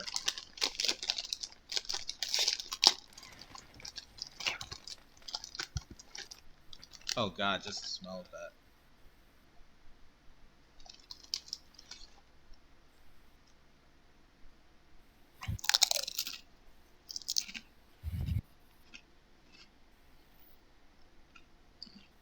How good is it, Eddie? Give me a play-by-play. Probably gonna take a second or two to hit. Yeah, I was gonna say habanero usually takes I a want him moment. to talk to me before it hits, and then while he's talking. So it's hot. There we go. Now it hit. Okay. It's like living in the back of my throat right now. Hold on. You're used to it, though. Oh god. Oh shit, it lingers. Wow, it's like, even though I just ate a chip, like my mouth is actually feeling oily. What the fuck? Oh god. It's just, my whole mouth is coated in it. Is it better than you expected or worse? It's not as bad as I thought it was gonna be. It's definitely designed to, like, for you to eat multiples of. But it's definitely hot. It's definitely hot. Oh god. It just exists. It's about the same heat level as just like biting into a raw jalapeno full of seeds. Okay. You know, like with the seeds, like the seeds are really the hottest part. That's kind of like how it is. Whew. Okay. I don't get to chase that with a drink either, so. That's Take my bird, but I'll exact a price for it. There you go.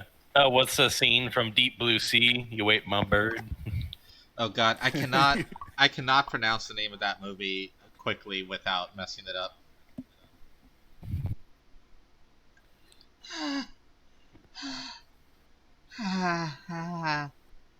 Here it comes.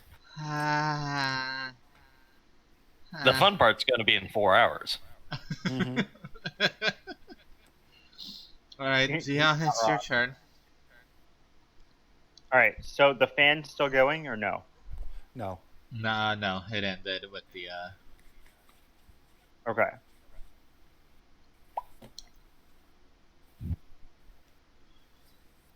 the one right in front of you guys is taking the dodge action, but the fire is still on. Alright. so much for the whole phalanx idea because everybody just stayed to the side and adjacent to each other. So I'll just join in the melee, I guess. And then I will attempt multiple attacks. Okay. Go ahead. First, is this the guy with the hunter's mark or no? No, the guy with the hunter's mark is back here. Gotcha. So then I'll bonus action mark this guy as my prey then, and then I'll make the attacks. Okay. The 20 hits. Okay. Stay with me, Eddie. I'm with you. He takes 21 force damage. Oh, sure. No, why don't just turn everything into force damage nowadays? And then does a 15 hit? A 15 does hit, yeah. And then he takes another 11, so it's a total of 32 damage. Alright.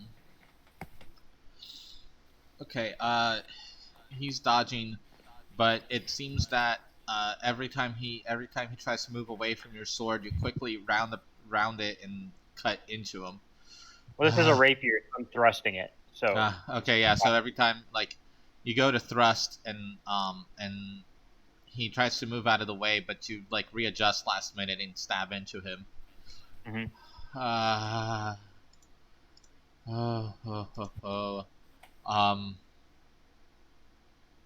He's he seems to be upset by it. Okay.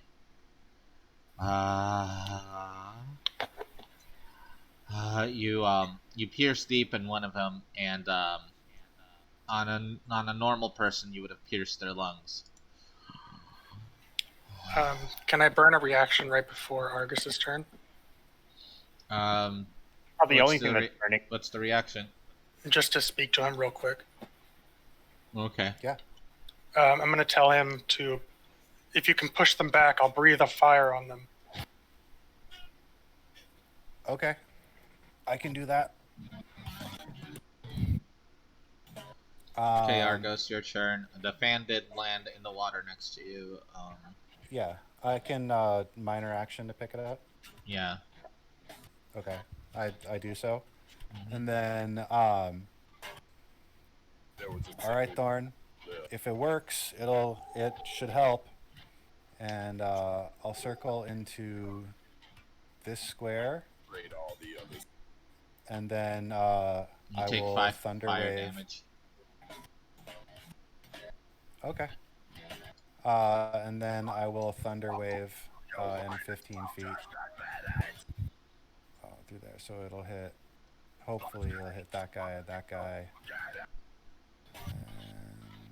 maybe another guy. Actually, because I don't have the angle on it, I could just do it from my square. Yeah, I'll just stay in my square and do it. And push just straight back. So who's listening to the death metal? But you guys can hear that? Yeah. Uh-huh. What the? Well, it was somewhat appropriate. We couldn't hear it all the way. Wait, somebody say something. Hi. Hello. Oh, it's doing that thing where it's picking up my inputs as outputs. And like it was yesterday.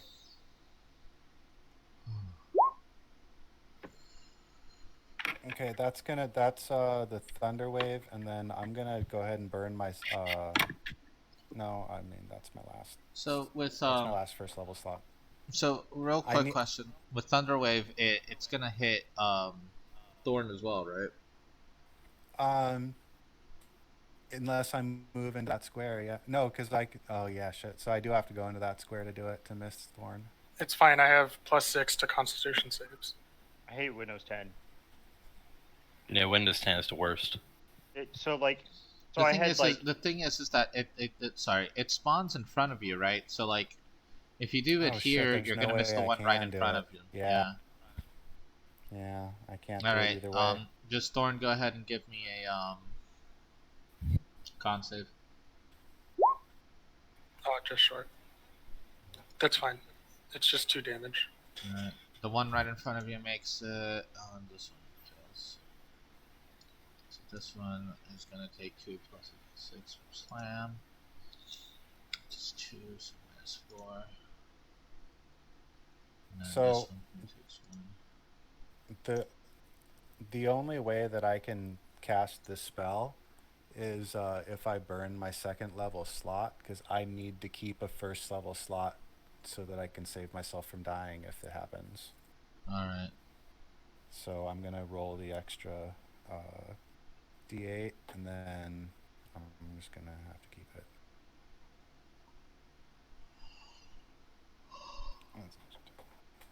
Okay.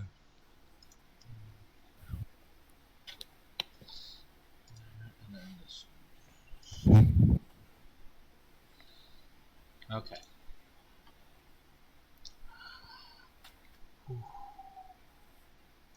Oh, right. It's all. Oh no, it's only against dexterity saves. All right. And I don't know if you have a bonus action, but otherwise, Thorn. I do not have a bonus action. Is there any way I can squeeze into this square here? You can actually. Cool. I'll do that. And I then didn't quite catch that, Eddie. Can you repeat that? Yeah. He can catch it. I'm gonna go ahead and drink my potion of fire breathing. All Drink right. some water. Finally. Eddie's already doing that. So it'll catch a cone of flame. It'll get all these guys here. Oh yeah. What's the DC on it again? DC 13 dex save. Okay. All right, and Oh yeah, the 2 in the back pyrotechnics for the win. The 2 in the back are dodging, so they actually will get advantage on the dex save. Yeah, and then I believe it's 4d6 fire. Let me double check. So the first one makes, fails, Ouch. makes, and fails. Let's see. So 1. So the 2. So this one and this one will take full damage, and I believe the other 2 take half. Yeah, so that'll be 16 fire damage. So the cool thing is that that's like a bonus action, right? Yep.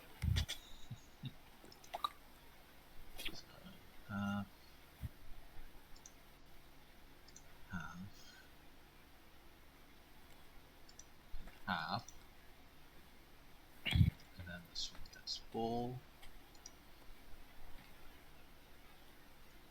And this one gets full. Alright, Kyrus, and we're down to 1 more round on the fire. Yep. Okay, go ahead. Alrighty, I'm assuming my little pyrotechnics broke my stealth. Yes. Alright, so in that case, I'm just gonna go ahead and wail on this guy. You would still get a sneak attack because he's engaged with me, though, right? Yes, that is absolutely true.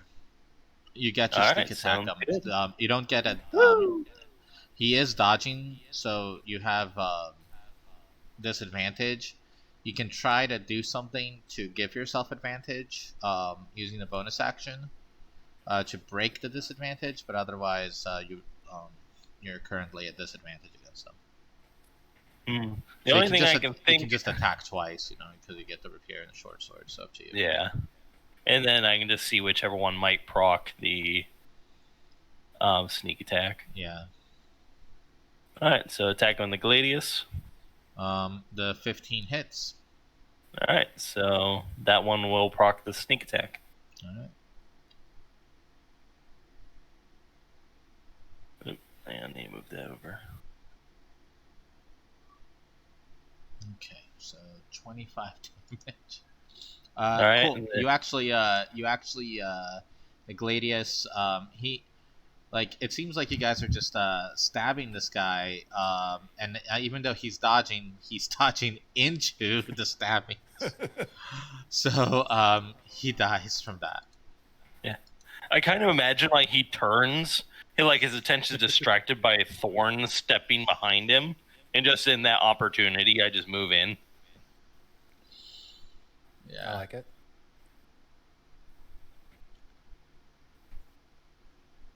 And then, actually, as my bonus act, no, I probably wouldn't be able to do that. Because I already used my bonus action. All right, that would be my turn then. Okay.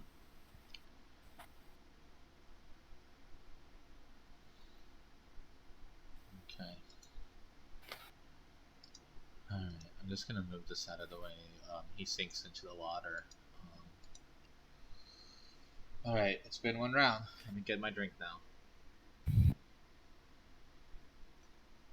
Oh god, I needed that. Jesus fucking Christ. It wouldn't go away, by the way. That burn stayed in my mouth the entire time. At least you know how Thorn feels breathing fire. So this is the point where I should have played like a summoner with a bunch of matchstick men. Alright, let's see.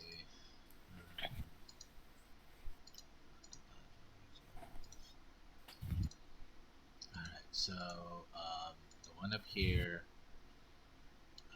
he takes out his sword and attacks Thorn twice.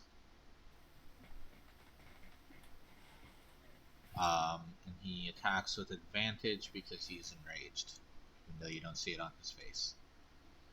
So the first one is a crit, and the second one is 11, so it misses. Oh yeah, you don't get critically hit, so it's 6 damage. All right. The one back here takes out his spear and attacks you with advantage because he's enraged, because he took damage from you. So the first one is a crit, the second one is a hit. The crit doesn't matter, so it's hit and hit, which is 2 and... Oh, sorry. Which is 3 and 4, so 4, 5, 7 damage. All right. The one over here also takes off his spear, attacks. He's enraged, so it's a 19 and a 23 for 8 and 9, 17 damage. Okay. Let's see.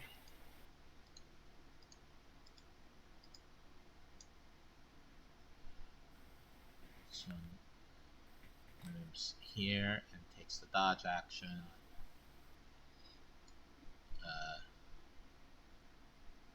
This one moves here and takes the dodge action. This one moves here, takes the dodge action. And this one moves here, switches to a spear. The one up here goes deeper into the cave. These ones are a lot smarter than what we've been fighting so far. They're actually coordinated. They're not smarter than us. And then No, Xeon. we can still do this fight, I think.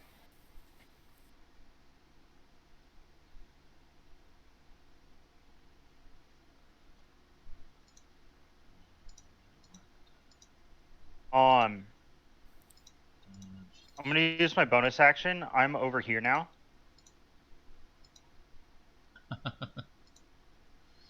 Did and you then I'm just going miss these- to. Did you just miss these stuff? Yes. Okay. This hallway's too crowded. So I misty stepped behind them, and then I'm going to make my 2 attacks on the guy on this one here. Okay. Because this one wasn't taking the dodge action, correct? No. This one has a lance. Yeah, the 2 back here have a lance. The one up front has a short what sword. I thought was going on. And then your phalanx doesn't work very well if I'm behind you. No, it doesn't. And that's how the Spartans lost. They lost to an army of Persians with Misty Step.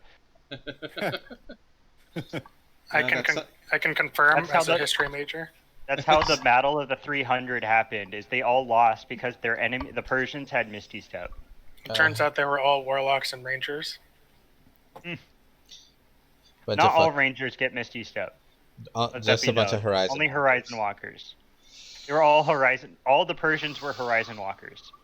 I imagine someday that Argos will wear gold jewelry similar to the Persians in 300. That's kind of the vision that I have for him at a high level. Oh, like the way Xerxes is all done up.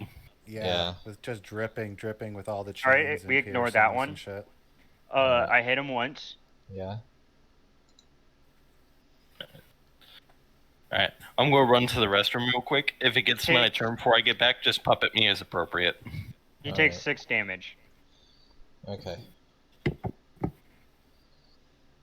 Argos? Argos, is the fire still burning? Yes, for one more round. So when it's Teresa's turn again, it will die off. Okay.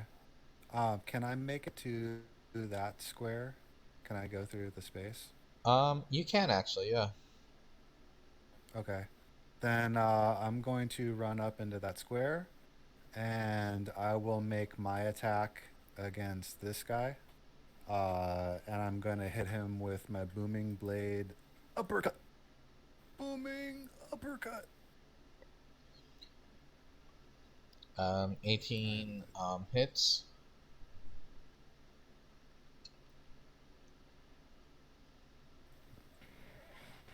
Thunders, the blast into him, and then I'm going to lower my horns and attempt to push him with my bonus action. Okay. What's the DC for your hit again? 16. It fails. So straight back 10 feet. Yeah, straight back 10 feet's fine. All right. That's it. Okay. Actually, you know what? I can follow him in because I can still 5, 10, 15, 20, 25 and be right in front of him. That'll give some room. That'll open up some space for the allies. So Argos just like comes in and slams him with the booming ball, and then puts his horns in and just pushes the guy straight back and just bull rushes him 10 feet back. All right. The guy up here with the sword swings at you but misses. Fine by him. Argos is pissed. Let's go. That's how it's done. We're taking ground 1 inch at a time. So let's go to Thorn. Alright, let's do Booming Blade on the one in front of me.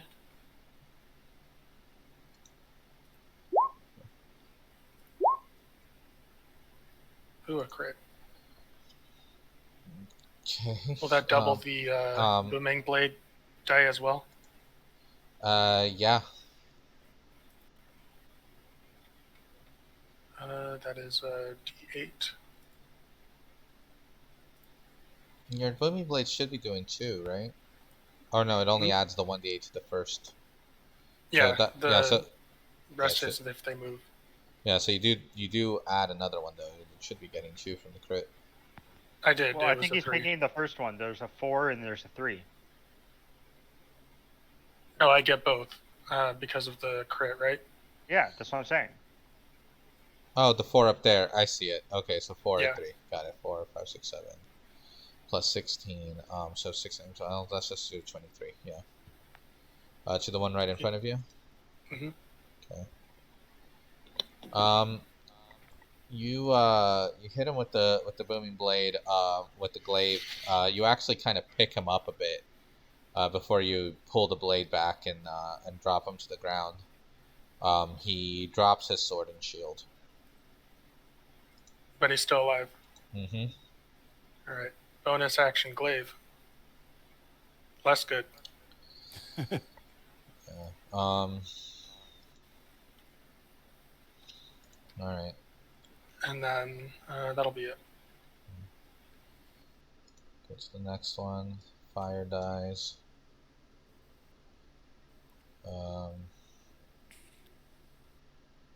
Give him a moment. Let's see. He said to puppet him appropriately, so move up and stab with the gladius. Mm-hmm. Which would be sneak attack if it hits. Oh, hold on. Why am I doing that? Let me just open up his character sheet. Gladius attack. He hits. So does that. And sneak attack.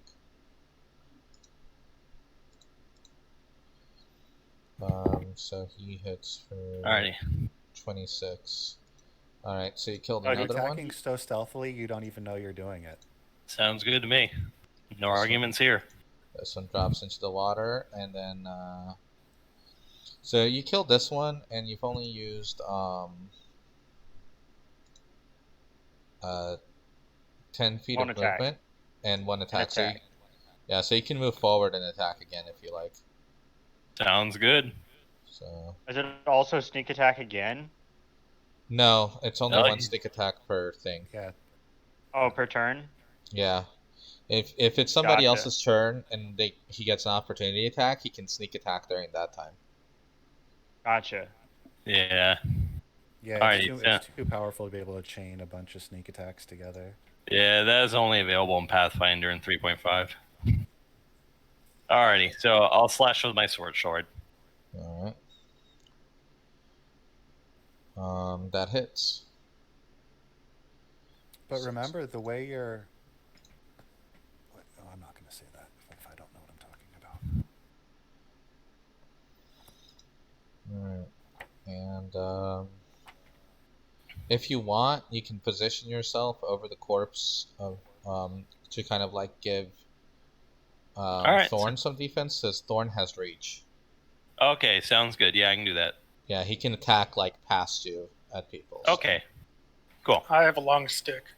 Got it. Alright, should I go back to these guys, and this guy's like, holy shit. Let's see, he is going to... It's just kind of like, what happened? Yeah, well, he's getting attacked from behind by Xeon and in front by you, so... So he is angry. Since you both attacked him, he gets advantage against either one of you. So,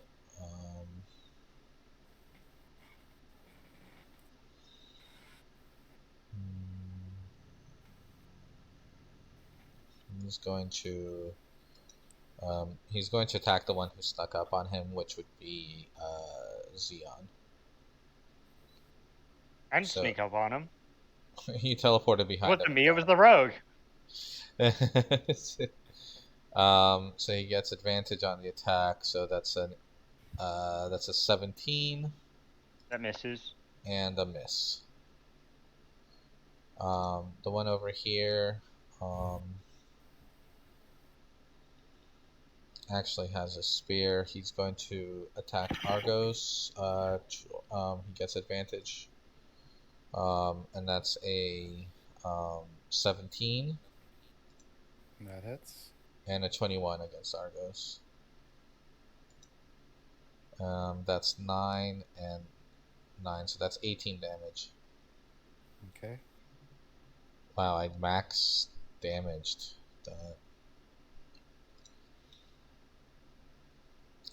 that. This one here is dodging, and he will continue to dodge and move up on Xeon. This one already has his spear out, moves over here and attacks Xeon from behind. For a miss and a 17, so 2 misses.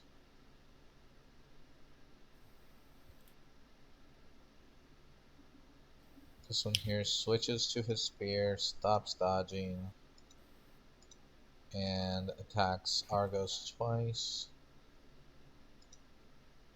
Argos needs better AC. 15 is just not enough for him to be frontlining. 23 and a miss. The 23 hits for 5. Argos is visibly bloodied. He's not that bad, but he's bloodied. This one here is going to continue taking the dodge action. Move here.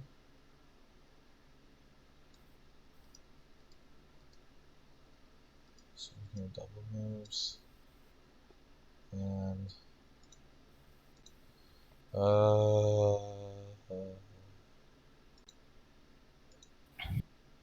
from deep in the cavern. And Xeon.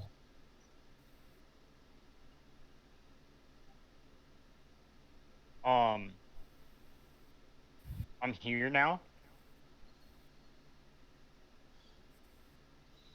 And I'm gonna make my attacks on the guy. I'm just gonna repeat the same thing I did last time. If that makes sense. This guy.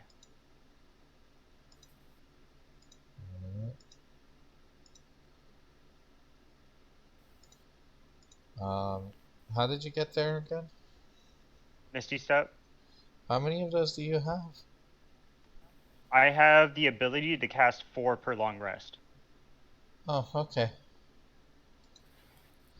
And I also have an ethereal step, which I can do that, except instead of 30 feet of movement, ethereal step goes my full movement range. Alright, the 14, you go to hit him, and your rapier barely pierces his skin. This is one of the guys that's not dodging. Correct? That is correct, yeah. Okay. That hits. So the second one pierces through. Well, so 12. Are they putting up flags? This dude just misstepped a second time. The Persians are coming. Run away. I put up the flags so that I can denote the ones that are using lances. Gotcha. And it's the only thing I could think of that kind of put up a white flag. The Persians are coming. Don't hold the lines no more. Alright, Argos. Okay, can I occupy this square for long enough to burn my last Thunderwave? And then end up in that square? Unfortunately, no. So at this spots here, you don't have there's not enough angle room. Now up here, you can. Up here. Up here where? Oh, okay. Whoa, hold on. I think my headphone kind of got jacked up. Can you talk again? Okay, yeah, my headphone's acting up. Hold up. It's called a headphone jack, Eddie. It's a thing. Okay, there we go. They jack up. Yeah. Can you hear me? Okay. Yeah, I can hear you guys now. All right. Yeah. Okay. It's like all of a sudden it sounded like you guys were talking from like another room in my house. Like it was like Eddie, really far away. That's what headphones do, Eddie. They jack up. Yeah, sorry. So you can move up. Jack up to the jack again. Yeah. So you can move up here and Thunderwave down. Okay, if that's not going to work, can I pass through this square and just end up over here and then just go straight back? No. Again, you'd have to circle around. I'd have to pass through this square. You have to go across the top. Because I can just go through like that. You have to go through the top to have space. Okay. You're not like you don't have like the goblin ability to move through the occupied enemy squares. Halflings. Or halflings Halfling or ability. Okay, that's fine. Or no, it's gnomes. Then that's it's what I'll gnomes. do. That's I'll what go it is. up It's here, gnomes. and I will cast my Thunder Wave from that square, so that it hits all of them if possible. Okay, one sword takes a swing at you and misses, and one glaive or lance takes a swing at you, and 15. 15 meets my AC. So that's 2 damage. Okay, there's my Thunder. Yeah. Damn. Not 2 damage. How could you, DM? Eat another chip. Hey, only if I kill one of you guys. DC The nice 15. thing here, though, you guys, is I'm soaking up all of the opportunity attacks on this round for you guys. So I'm gonna go ahead and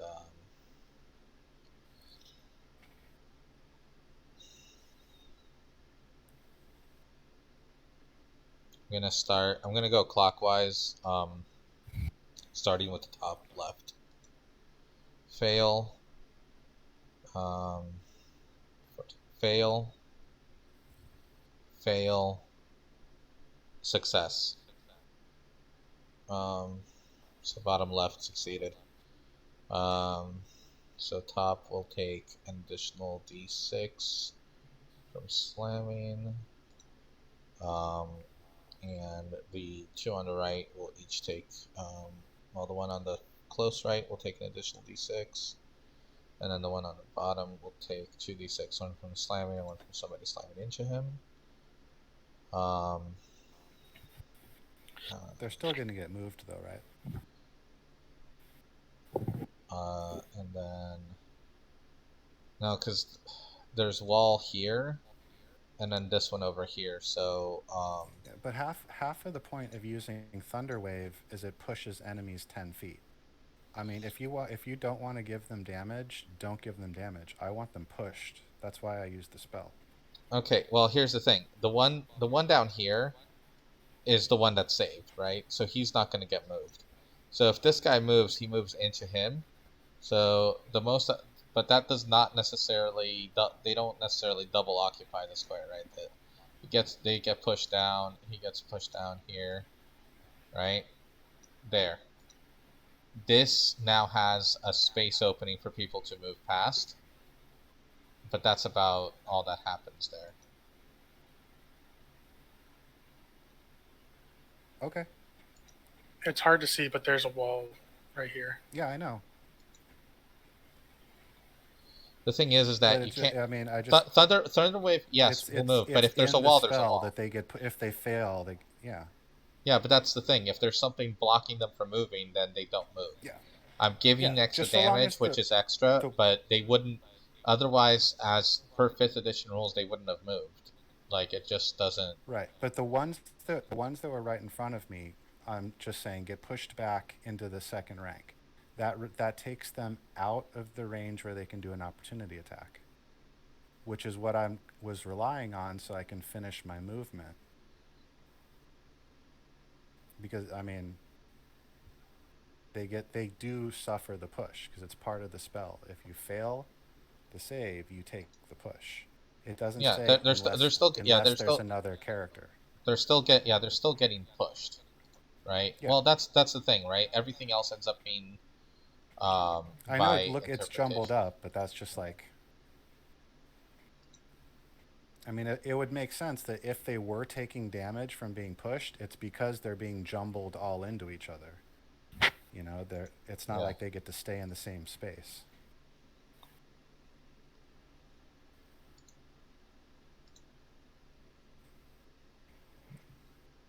You can finish your movement. Then I'm just gonna finish my movement.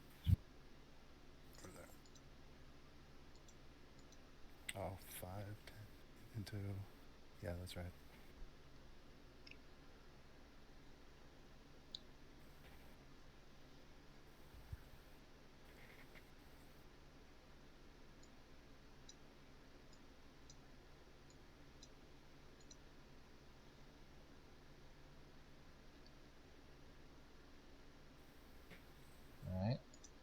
Thorn?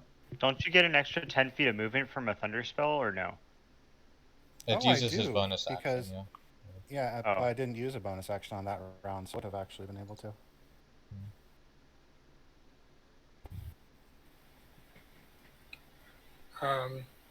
Let's see. If I moved here, could I do a cone of flame that doesn't hit my allies pointing? Yes. Diagonally down this way. Let's see, if you move up here, can you move into that position so I can kind of see it? Yeah. Alright, I was gonna say he should be good. yeah, you should be able to aim it like that and get all right. 4. I'll do my second use of the potion to bonus action flame this these 4 here. Alright. What's the DC and that's again? DC 13 dexterity. 13, okay. And that's 46 fire damage. The same thing where it's clockwise, so the first one fails.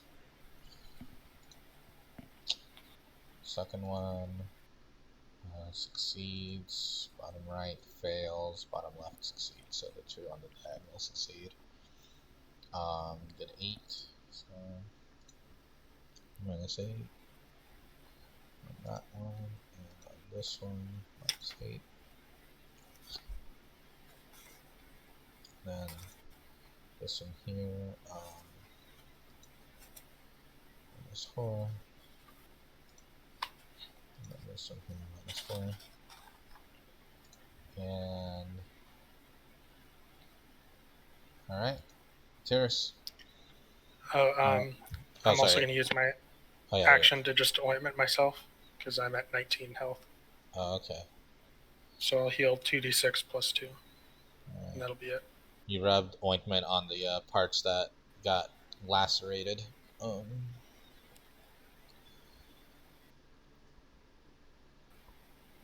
Yeah, so I'll heal 7. Okay. Terrace. Alrighty, it's stabbing time. Stabbing time. Alright, and so I would proc sneak attack against the guy I'm in front of me. Yes, because Thorn is behind. Yep. Gladius.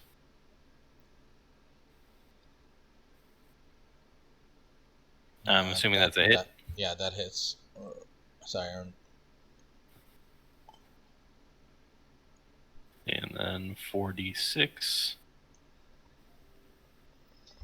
Okay, that's 26 damage on him. Alright. Still standing? He's still standing. Alright. Stabbing time again. Okay, that hits.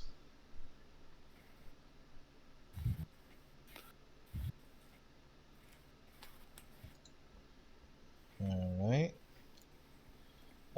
So you stab him, you cut. So you stab him in his chest. Then you use your short sword to cut across his neck, and you almost cut his head off. But he's still up and moving. So he's nearly headless, Nick. Got it. Yep. Yep. He has 1 hit point. So he's going to go ahead and take the dodge action. He's going to take disengage action. And there's room to move past here, which he's going to do. And he's going to dive into the river.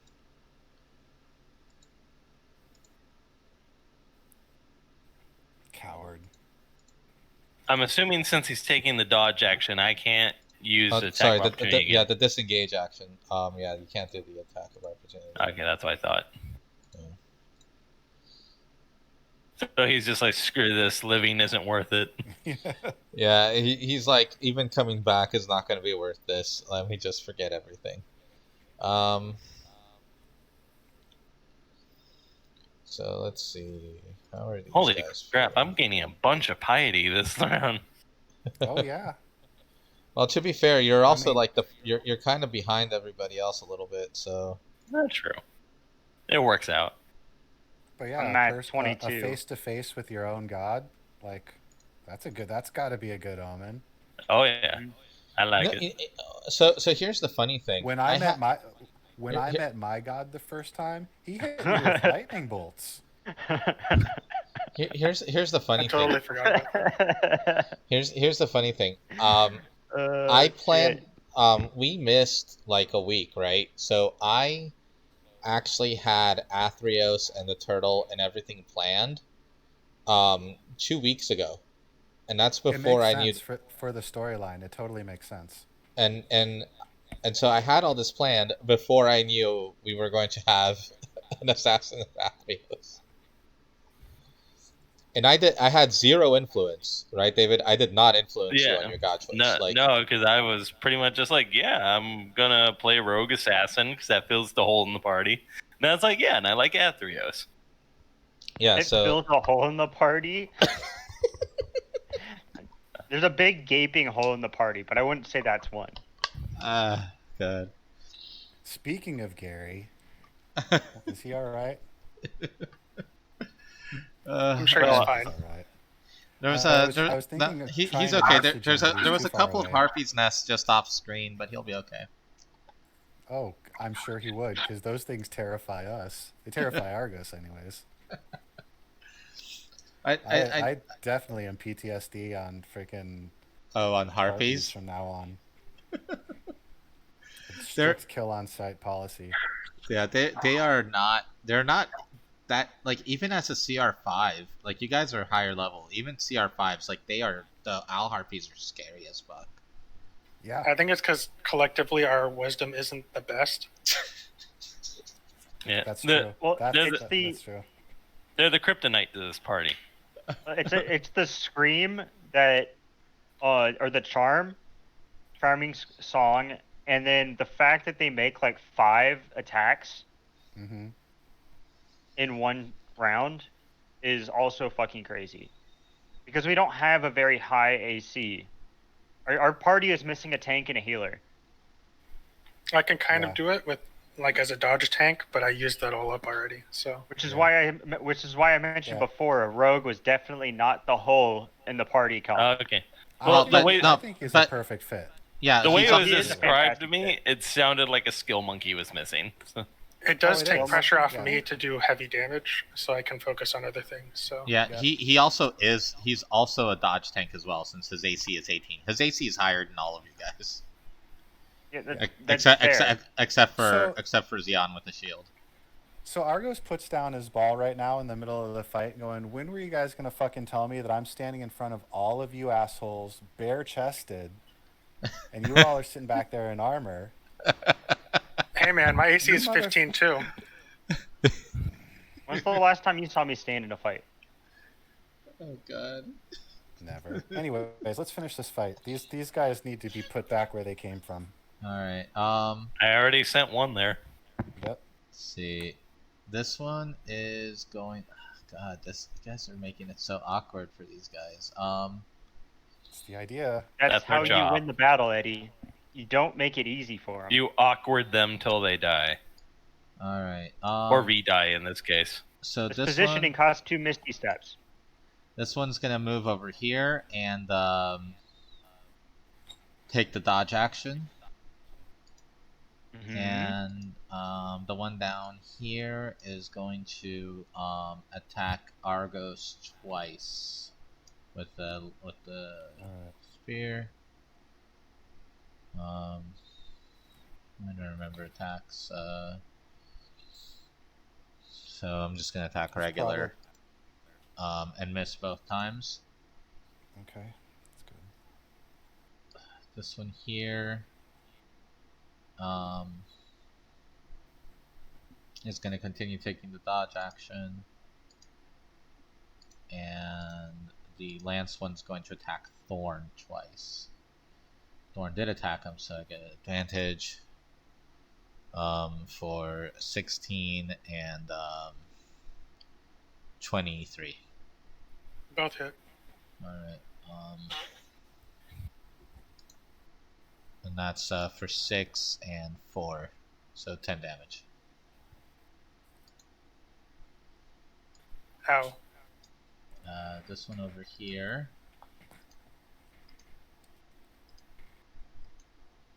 Comes over here, and he has a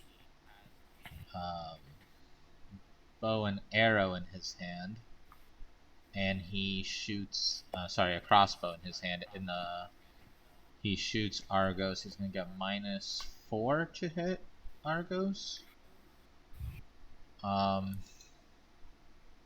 So that's going to be a miss and a miss. Oof. Unless, does he have the feat that lets him shoot twice with the crossbow? Otherwise, Oh, right, you're right. Yeah, so it's just a miss and a reload. And the one back here.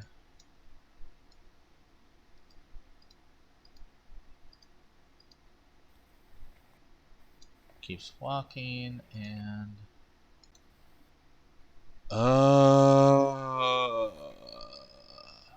in the distance. There we go. How's the cavern sound? The cave sounding to you guys? Does that work? That's fine. It's about to sound a whole lot different in a second. All right, Xeon. All right, I bonus action Daunting Roar. Nice. Oh God. All right, that's the DC. Put it in the chat for you. It's they need to make a Wisdom save. They need to beat a 14. A 14 Wisdom save. Let's take a look at these guys. For everybody that's within 10 feet of me, or every enemy of my choice, or creature of my choice within 10 feet of me, and I'll choose not to pick Argos this time. I knew you were gonna say that. All right, so 16, 9, crap, 14. What's the DC again? 14. 14. 2 successes. The first and last. So, the 2 right next to you succeed. Identify which. Yeah, the 2 right next to you succeed, and the 2 furthest away from you fail. All right, they have to move away from me. They are feared. They are feared. Or they got it. They have the feared status. All right, there we go. Put some fear on them. Where's my dude? Eddie, I don't know if you've looked at my sheet, but you know those little counters, right? That you can put on your character sheet. Oh, yeah, the little special keep track ones. Of things. Yeah, the little special counters. I don't know if you've looked at my character sheet, but I have so many of these things. Yeah, so everybody can. I think everybody can see this on stream. Let me double check. Yeah. So here, let me get it zoomed in for you guys. Oh, geez. That's a ton. Yeah. So Hunter's Mark, arrows, daunting roar, detect portal per day. Yeah, it's 1 per day. I get to detect portal. Ethereal step, piety, the +1 arrows, his block ability. Oh wait, that +1 arrow should be changed. Yeah, I thought you had 2 of those. I definitely have 3. I have 3 we ended up at 3. Yeah, detect thoughts, detect poison and disease, command, fate's shackles, misty step. Yeah, that's the I have. Fey touch. Misty step from Fey touched. Dissonant whispers from Fey touched. It doesn't. The name's too long, but I put Fey touched on there to identify that. And then just going down the list of all this stuff. And then there's another one that I haven't used. Yeah. And then I have all my abilities are on below that, but just the sheer number of counters that I use to keep track of stuff, it's basically another spell sheet. Except and most of it are spells I get from and your overcarrying capacity. Oh, well, all that stuff isn't on my character. Most of that stuff, like the scale mail and stuff, is sitting on the cart. Yeah. If I were to put some of these things at 0 that I had on the cart, you'd be fine. I would definitely be fine. I'm way under. I think I have like 50 pounds or something because like the scale mail itself is 45 pounds. I'm way under. Yeah. But yeah. All right. So, and obviously the hunting trap is not in my pockets right now. Yeah, obviously. All right. So now what? You did a bonus action roar. So you still have Yeah. attacks. So I didn't get as many of them as I hoped. So I'm just gonna eat the attacks and continue to do what I was going to do. I'm gonna move here. All right. The two guys that didn't get scared have attacks of opportunity. And also the ones that were feared lose the dodge action because they're scared, and that's all they're focused on. Actually, since part of being afraid is if you're too far away, you dodge. Then then the one that was dodging still dodges. Really?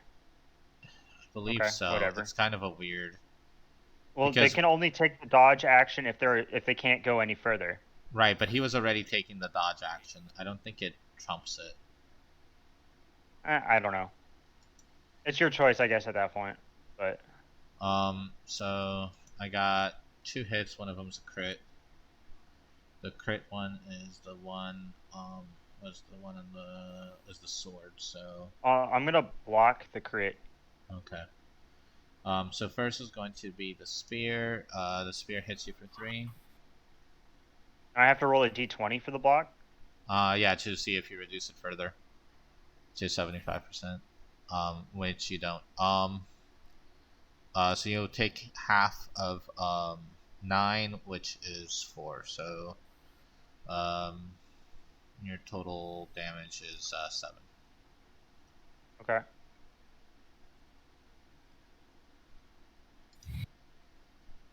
Are you still on temps?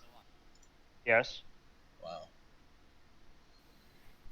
I told you I only got hit. I only lost 1 hit point from Gary. I lost 1 temp. I didn't take any damage in that last fight. What was that, Argos? I didn't say anything. Oh no, I was just saying that I'm over here at 16 health. Yeah, I'm down I'm down at what am I at? How much damage did I take, Eddie? You said 7? Yeah. Okay.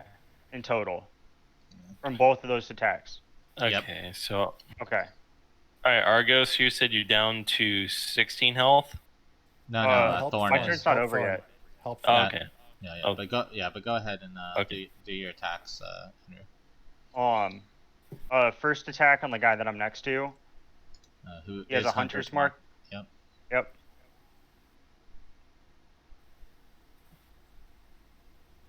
Hit.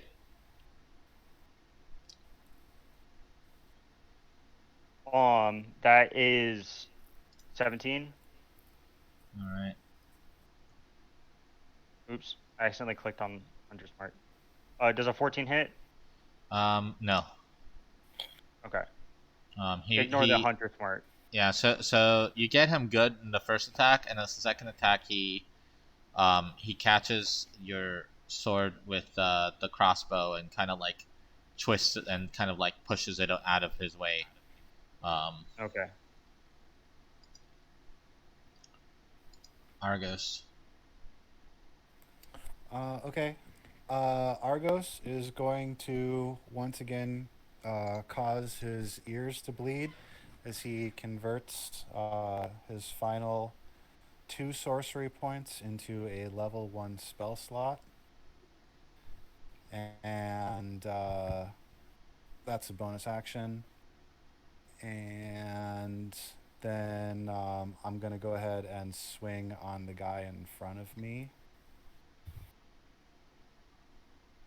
Because I can't. If they run away. Yeah, whatever. I'll hit him.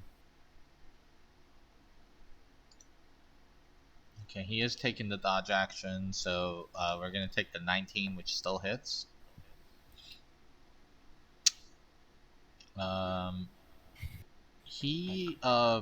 So you hit him with the ball, and it kind of like sinks into his chest a bit. Like it breaks through his shield, sinks into his chest, and he vibrates so violently that he explodes, and is dead.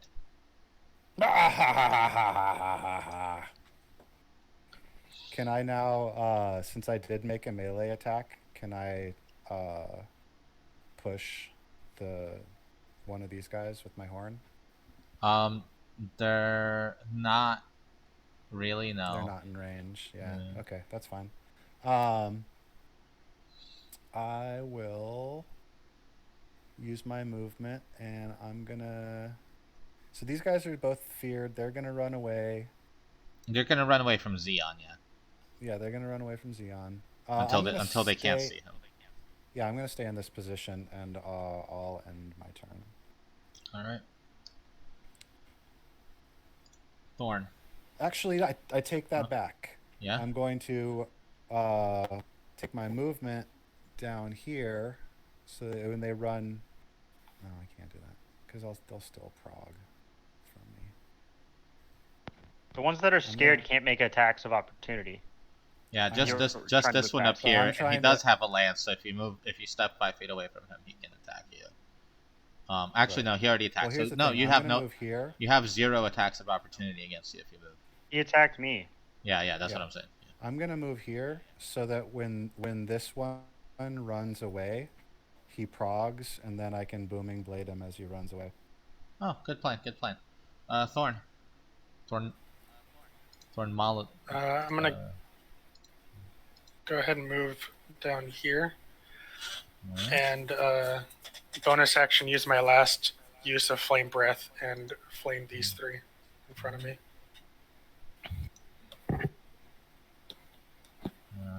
The one right in front of you saves, and the other 2 fail. All right, that'll be 13 and halved for the succeed. Dude, we need a cavalier.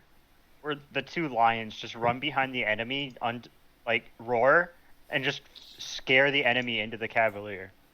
And they just take all the attacks of opportunity. All right. And then I'll booming blade the one in front of me. All right, go for it.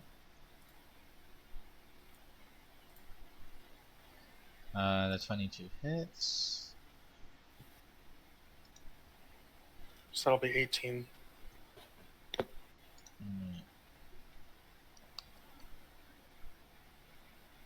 Alright, and Terrace.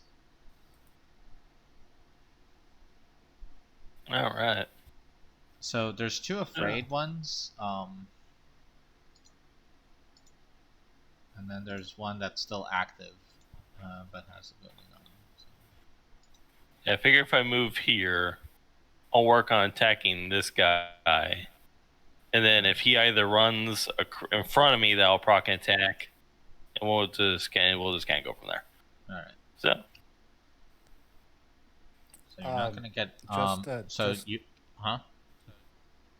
Bank error in your favor. The 2 that got damaged by the fire are no longer afraid.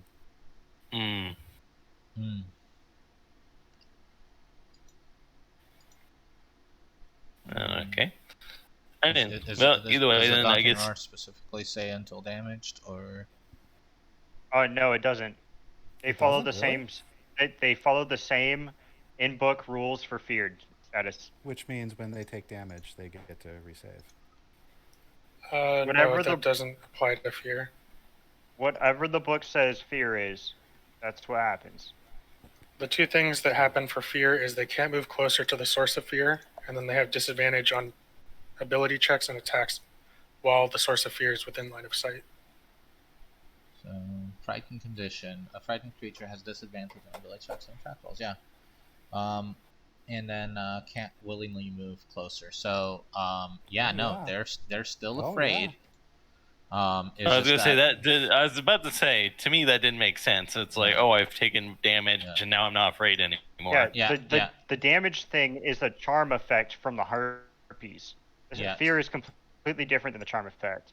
Yeah. So the guy this guy right here, he is still dodging even though he's afraid.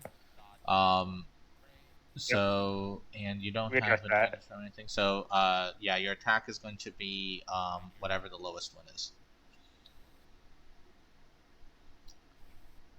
Damn. Which misses him. Alright, then I'll just try with the short sword to see what happens. Yeah, I guess the 22 will hit. We'll take the one that's one lower, sure. Is -5. We don't get the sneak attack bonus. Okay.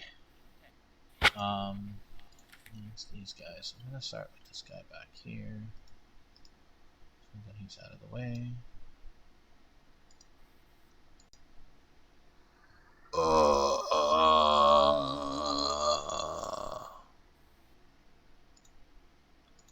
Okay. Look, I have a voice thing. I'm gonna use it. Shut up. This guy with the crossbow is going to disengage. Move up here. This guy is gonna run away. Proxy attack of opportunity for me. Technically from Thorn as well. Yeah, and actually also and from Argos. Yeah, do you guys all want to try? Oh, no, Argos wants to try it from the one right in front of him. All right. Yeah, I'll go ahead and stab. Let's see. Go for it. I'll go ahead and take this one too. Yeah, the 15 hits. All right, 12 damage from me. All right, you leave him at 1 hit point. Reroll mine. All right, so yeah, so he dies. Yeah, so I guess I technically Thorn first, and then so he dies here, which is on top of another body. So I'm just gonna move him here before I make him disappear under the water. All right, this one who's afraid. No, not that one. This one who's afraid moves down here,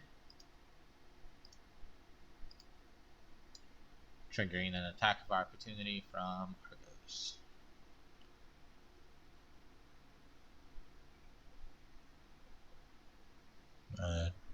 Triggering an attack of opportunity from Argos. Wonder if his mic messed up. Yeah, Argo, or it's about that around that time that you might need to reconnect. Was that returned also under Booming Blade effect? Yes, he was. I think. No, the one he attacked with Booming Blade before. Oh right, yeah, disintegrated. Yeah. Oh, that's right. Okay. The one in front of me is still under Booming Blade, but I don't think he'll move too much.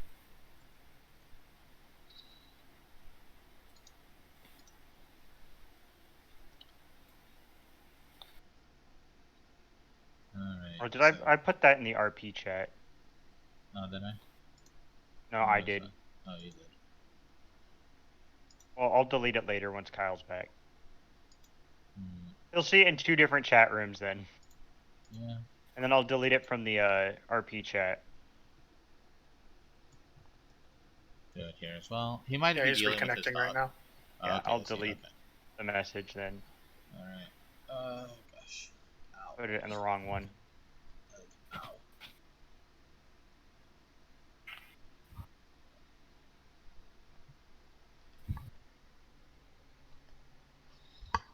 I was on Twitter earlier and I posted a picture of my streaming setup, and like people retweeted it, and I'm like, what the hell? People like setups. Yeah, people love that shit on the internet. Yeah, but it's a shitty setup. I'm like, here's I don't think it matters. People like will retweet shit just because. It's like here's my shitty setup. Here's my shitty setup. Got but what is it like a laptop on a cardboard box? Yeah, kind of. Check out my streaming setup, guys. Yeah, here I'll post it on the Discord. It can't be that shitty, Eddie. Unless it's a laptop on a cardboard box, it can't be that shitty. So pretty much my old job. Like it's really really close. I'll put it in memes. Yeah. Like you're using a webcam from a laptop and like maybe a headset and you don't even have a desk or a chair. It's just a cardboard box, and you're sitting on the floor. Yeah. So it's a bed tray. That I have my laptop on with my Stream Deck and my mouse. Thing. On my bed. To, like, yeah. On my bed. Yeah. Oh, and you're using an MSI laptop. Yeah. Yeah. Oh, I am too. All right. Very good laptop. Yeah. So Kyle gets to hit 11. That's with the weapon attack and. Kyle back yet? No. Rolled the.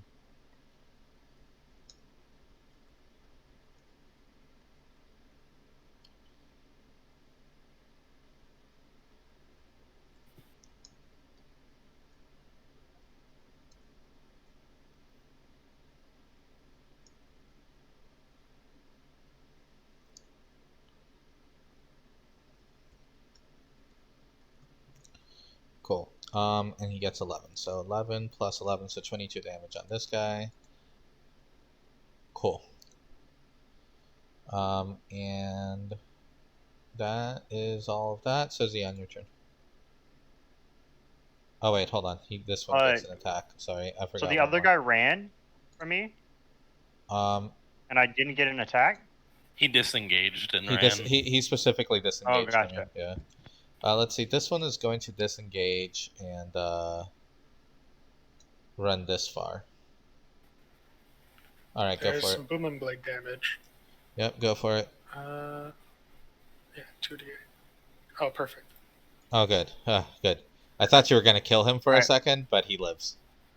How many? How do you get more attacks of opportunity in this? You don't. Unless you have something that gives you more reactions, which I don't think there is. There is the only thing I can think of. There's one fighter that does it. There's one fighter that does it as an 18th level. Wow. There's also the homebrew Cobalt Soul Monks that do it as well.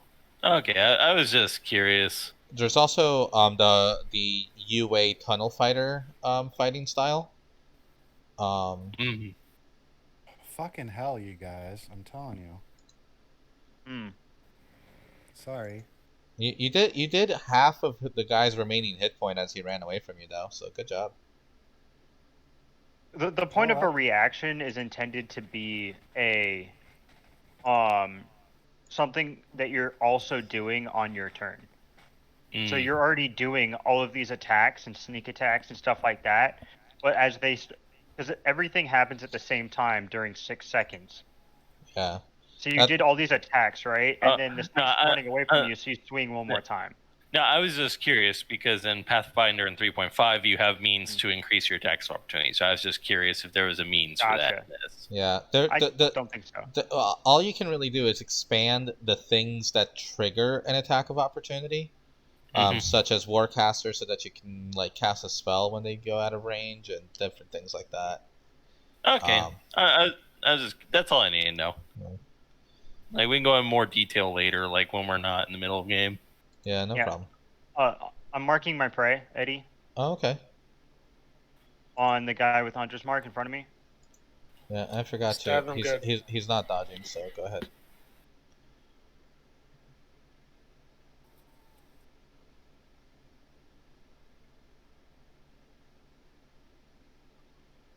Miss and hit.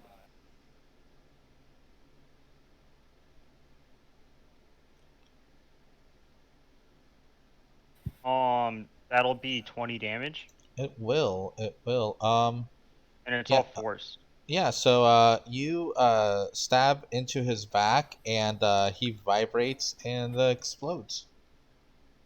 Fantastic. He's forced apart. As you might say. And I did. And you did.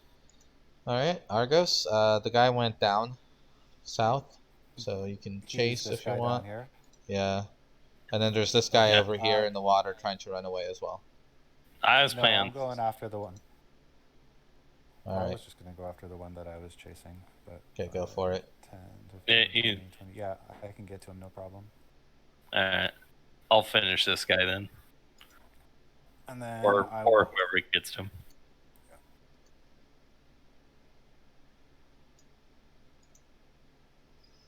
Oh right. no! That's a but miss. I can still try and I can still try and push him though. And in this case, I would throw him over my shoulder to try and throw him back the other way. Okay. So DC 16 strength. He fails that. Whoosh. Yep. So throw him over. I just pick him up with my horns and toss him over my head. And then when he hit the wall. Oh no, it's well, if he's doing it over his head, then no. Oh, okay. Yeah, it's more of a how things look kind of thing. All right, Thorn, what are you doing? I'm gonna go ahead and hit the this one with an Eldritch Blast. All right. 18 hits. That'll be 10 force. Yeah, so the force, the Eldritch Blast shoots and like it enters his body and blows him up. I'm just blowing everything up today. And then I'll take my movement down here and swipe at him with my glaive. All right. 18 hits. For 6 slash. Alright. -6. Okay, and Tyrus, your turn. Alright, I'm going to head up over this way. So what is this big gaping black hole? It's a big gaping black hole. That's what I thought. Okay. Wow. All right. I just want to make sure what... underneath you see the river of the dead. How lit in the cave is it, Eddie? There's a strange ambient energy coming from the walls. Interesting. Alright, so in that case, I'm going to go ahead and continue my move up this way. Because I think I can get up to 90, I think. Yeah, yeah. With movement, dash, and then bonus action dash. Yeah, so I'm at 60. Yeah, I think this. I'll end my turn around here. Do I see any other threats or anything like that? Not right now, no. All right, sounds good. I'll wait here and just wait for the party to regroup then. All right. This guy is going to disengage and. Actually, no, he doesn't. He disengages from Argos into range from Thorn. He actually can't do much here. Which one of you two looks more? Which one of you two looks more beat up? I'm at 16. Yeah. Eddie, this corner right here is looking pretty beat up. He's going to stab at Thorn first. And since he's been hit, he gets advantage. 16 to hit. Yeah, that hits. He hits you for 2. I'll take it. I don't like it though. We'll try again. And 17 to hit. Yep. Oh, not on me. 6 damage. I'm in single digits. And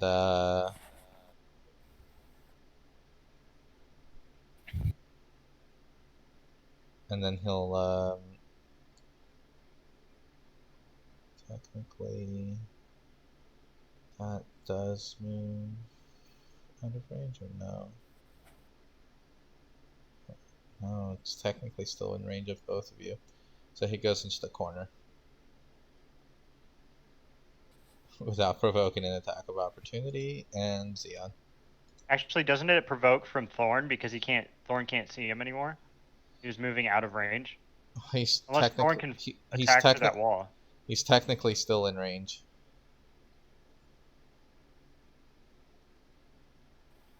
I disagree. Yeah, it sounds that way, but just because the total squares are 10 feet from him, he's not in an attack range anymore. Yeah, he moved around the corner. It's fine.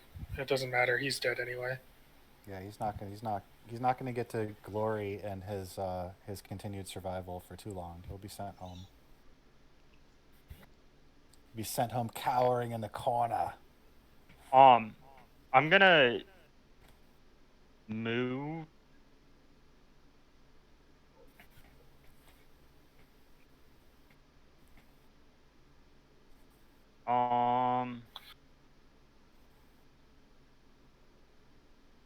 I guess so. Eddie, did all the bodies roll downstream? All the bodies are hidden under the water. Except I guess for this one. I was just keeping things clean, but this one's still. If I can double move and get roughly to around here where the bodies were.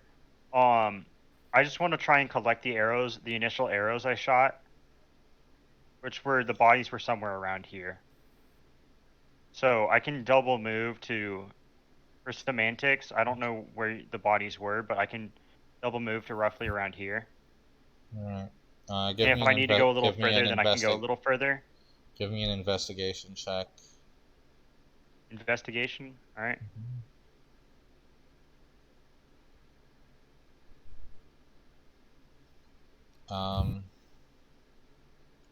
How many arrows did you fire in here? 2. Okay.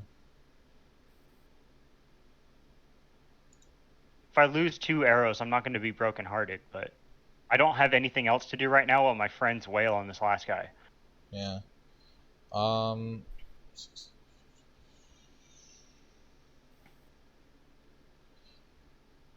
Yeah, no, you don't find any arrows. Okay. Or you do find the charred remains of 1 arrow and 1 broken arrow. Okay. So yeah, you find them, but they're broken. Gotcha. Alright, Argos. Do you want to finish him? Thorn doesn't respond and instead just shakes his head as he looks down at his bleeding form. All right. Then I'll finish him.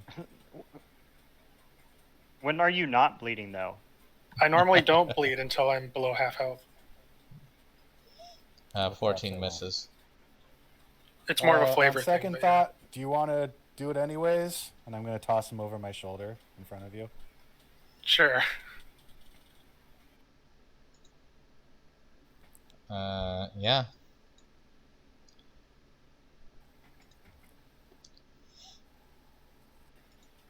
Thorn. I'll go ahead and make 2 weapon attacks. Okay.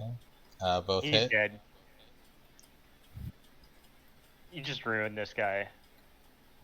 You just took the first number. 19, and yeah, you overkill him by 3. Boom. There we go. Yes. And then I sit down. Here, have one of my potions. I got one from Gary right after the end of the last fight when he threw me one that I saved. It's fine. I have another use of ointment. Okay. And I'll go ahead and use it since I'm assuming we're out of combat now. Not exactly. All right, then I'll prepare to use it, but that'll be my turn. Okay. Tyrus. Alright. I can probably hear that the sounds of combat further down the hall have ended. Mm-hmm. So I'm going to advance.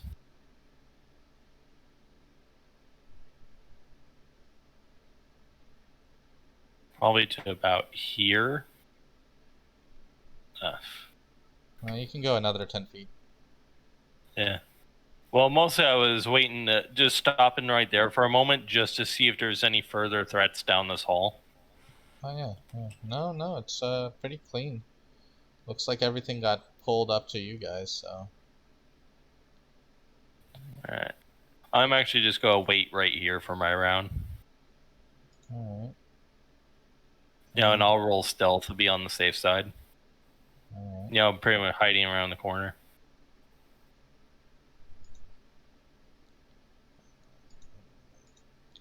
Got this.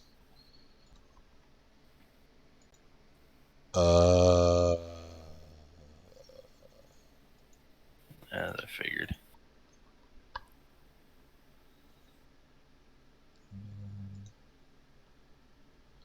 Let's see here. Okay.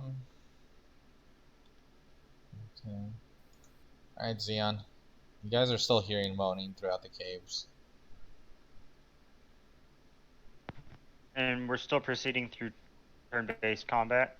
Yes. Okay. I'll tell the guys to, alright, you guys done yet? Let's get going. Alright. Says the guy who's walking away unscratched. Unscratched thanks to you. That's true. And I am going to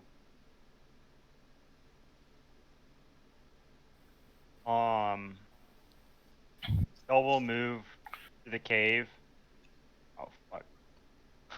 Damn it. I can't. Okay, well he's double moving. Argos, what are you doing? I can't. It I'm keeps gonna scrolling. move. I'm just gonna continue moving up to Tyrus unless something intervenes in the in between time. All right. Go ahead and do your moves. Thorn. I'll go ahead and use my ointment as my action, and then swap to my crossbow and just follow along. So Alright. I can get about here, I think. All right. Make sure you do your movements, Argus. Tyrus. Yeah, I will. So I'll heal 10.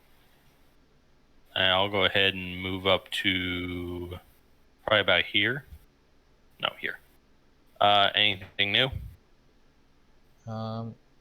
No, I mean you're seeing the caves and everything, but there's nothing there. What's your passive perception? My passive perception is 10 plus whatever the eyes of the eagle gives me, which I think is a 2, so a 12. Okay. Yeah, no, you don't see anything. Sounds good. Everything's hunky dory. All right. Yeah,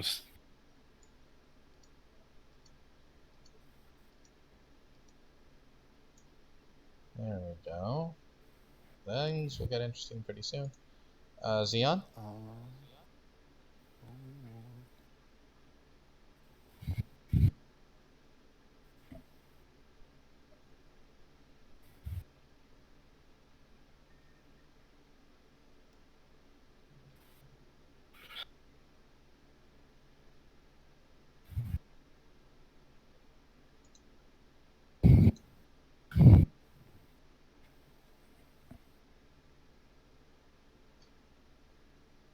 Okay.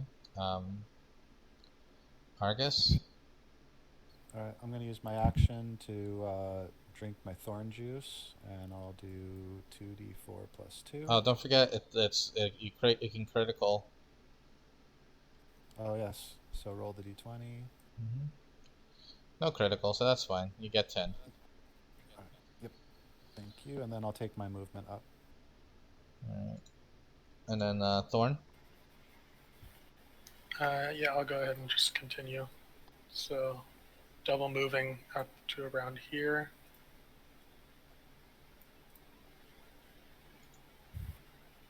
And then Tyrus.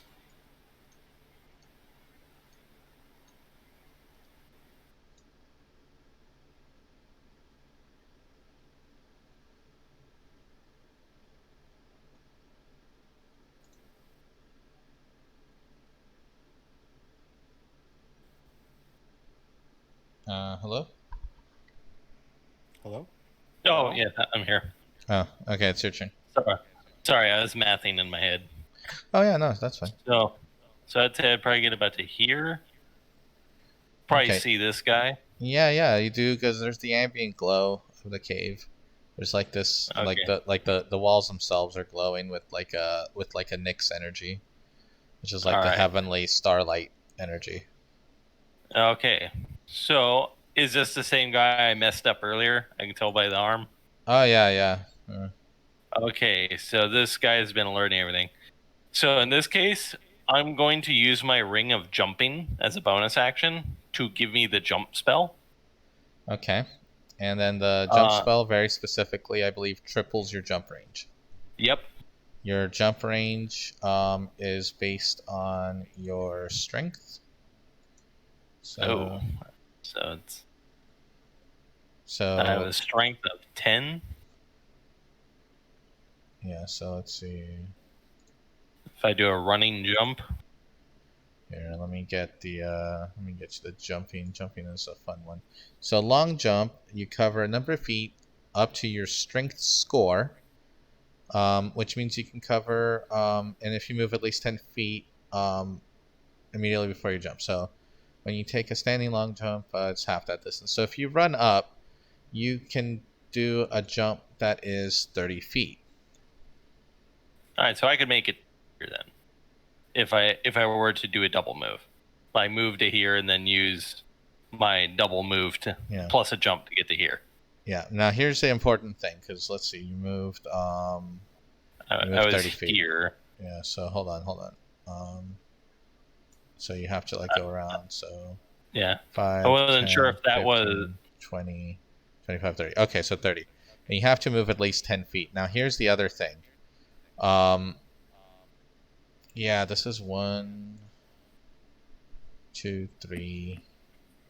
Maybe if you angle it, because like something like that, like this little ledge here. Yeah. So that's how you have to go. You have to move 10, but it's going to take up both of your movements, because the jump counts as your movement. So even though you're jumping 30 feet, it counts as your movement. So if you didn't have enough movement left over, you wouldn't have been able to make the jump. But you can definitely. But it's going to use your dash and your. Oh no, you already used your bonus action to do the jump. Yeah. So all you have is you don't have enough movement to clear it. Okay, so I gotta wait till next turn. Yeah. Yeah. Luckily, jump lasts 1 minute. So you can position you can move, so you can position yourself to do better. If you want. So that way you can already do the move and not waste anything. Yeah, so that way I can kind of jump right across to like over here. So that way I can intercept this guy as best as possible. Yeah, you need to give 10 feet of movement. Okay, so here. Yeah, there we go. All right, so, cool. 5, I wasn't 10. sure if this counted as a full square or not. Not really. So, but that's why it's like you got to do the thing. Okay, yeah. So, and it's gonna cost you your bonus action and your movement to cross. You'll still be able to move a little bit afterwards. You'll still have 20 feet of movement after you land. All right, sounds good. And you'll still have an attack. All right. Cool. All right. So he goes though, and he sees you, and he's gonna double move.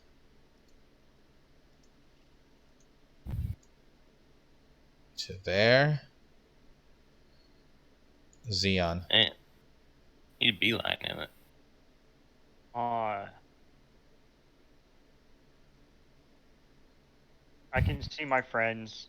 I'm just gonna do here, keep gesturing forward. It's okay to keep going this way. Just a very like gung ho, hey, come this way, wave forward, and then I'll continue the rest of my movement. All right. Argus. All right. I am not aware of anyone else here. I'm gonna continue forward. Double move. Okay. Thorn. Same thing. Just double moving up. All right. Here, I think. And then Terrace. All right, so I'm going to make my jump, which would get me to about here, you said? And get to It gets you here, and then you'll have 20 feet of movement. All right. So 1, 2. All right. Do I have line of sight of this guy? Go ahead and get into position first. I don't see you in position yet. Oh, I haven't moved yet? Not that I see. Oh, weird. Because on my screen, I'm moved over. Like, I'm right here. Here, let me reload. I might be the one lagging here. I'm not seeing it either. Me neither. Me neither. I guess I'll... Yeah, I'll reload on my end just to... Let's all reload. Yeah, we've been at it long enough. Let's not sit around and guess who it is. Let's just all reload. Yeah. Yeah. Oh, hang on. Yeah, it's saying connection to server has been interrupted. That's fun.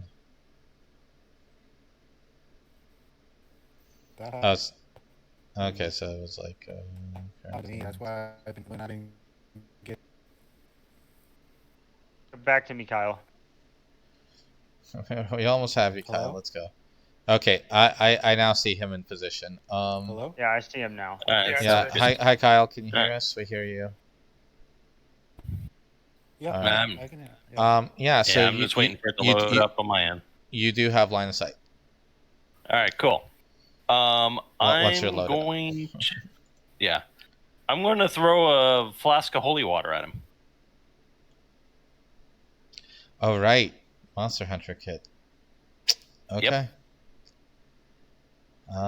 Let's see. What's his distance here? Yeah, he's in range for that. Go for it.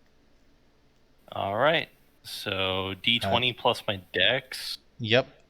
No proficiency added. So just roll a D20 and add 4 to it. That hits him. All right. And then that's... Yeah, he disintegrates under the holy. All right. Nice. Cadaverific. Oh my god, you guys did it. I mean, all I saw was just a crazy ass human jumping across a pit.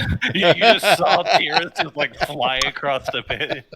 We completely lost the guy. He ran ahead. I was trying to catch up with him, kind of checking around, seeing if we've seen anything. And then I just see this dude run across. Like, I couldn't see where he was standing from where I'm at, but I saw him jump across the pit, and that's all I saw. All I don't know what happened. You guys did it. Did we do it though? We're out of turn order. All right. Okay, I'm gonna go back and get Gary. Hey, I'm worried about him. Oh, there you are. He's out of breath. The harpies. Gary, you showed up just you do this time, Gary? Harpies came. The horses are gone. Returned, attacked. Of course they are. The cart. Then the Minotaur showed up. And the Minotaur? The Minotaurs showed up and they killed all the harpies and they killed all the returned and then the Acroans showed up and then in the sky it was Mogus and Erois and they were fighting and I was like, oh my god, I need to get out of there. Okay, Gary, how many mushrooms have you been eating? Yeah, I think you got into the potion stores there, big guy. And then Valerian showed up and he had his people with him, an entire army, and I'm gonna start running the moment he said that. And stopped the there's a 3-way fight out there. And then these dragons showed up that were these anvil rot dragons showed up, and Perforos came by, and I just lost track of everything, so I came into the cave. So all this happened in about 30 seconds? That's what I was thinking. I'm going with the... You're just having a shit at us, taking a piss at us. You are. Alrighty. Since I am not privy to this conversation, I'm going to walk into this room. Okay, hold on. Can you go just to the entrance here before you would see everything? Boop. Thank you. And give me a moment while I get the thing that I need for it. And this also is something I was actually going to do, but since I'm familiar with Tyrus, and he is within 120 feet of me, and there is not enough stone blocking my message. And I was going to stealth my way over. By the way, I forgot to mention that. Okay, that's fine. If I won all of those arguments, I would like to have messaged Tyrus that Gary just came in telling the fucking craziest story you've ever heard. Sounds good. And so you said you're stealthing, right? Yep. Rolled a nat 20. Nice. Trying to find that.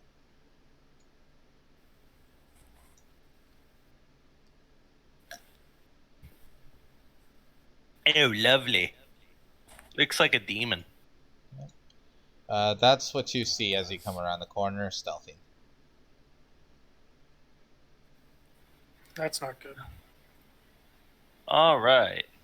So, am I able to respond back with the message? Yeah. Yes, actually. Like a text, a short sentence. Okay. Okay, so you're like, Gary came with us with the craziest story. And my response is, and I have one too. I'm looking at a demon. Shit. Okay. I'll relate that to the rest of the party. There's a demon in there. Okay. Xeon said that he ran past outside as he hears all this. Well, no. So specific. When I interrupted you in the conversation was the moment I left. So the moment he said Falarion, I started running outside to go see what was going on. Okay. All right. So this is where we're at as we approach here. Let's get new initiatives going. Oh God. Hold on, let me reset. The mind is willing, but the body and the mind, actually, they're both weak and feeble. I'm right there with you. And I roll like crap. All right.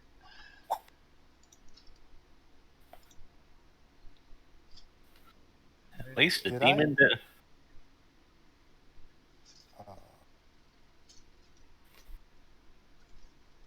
Again? Fuck. So I remember I burned my last 2 sorcery points. You did. Did I cast that spell, or did I save it? I think you just did a booming blade. Yeah, you should still have a spell slot, I believe. Yeah, I have 1 first level spell slot left. Okay. Get this guy. Where did I tuck him in? Here we go.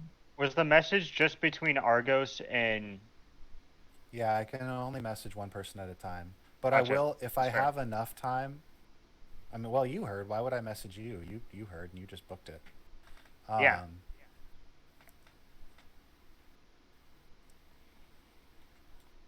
Yeah. I need to make sure this Gary is really Gary. Slap him around a little. I don't know. I mean, just treat Gary like you normally would. Slap him around a bit. I am so nice to Gary. I love Gary. I'm like totally, he's under my wing.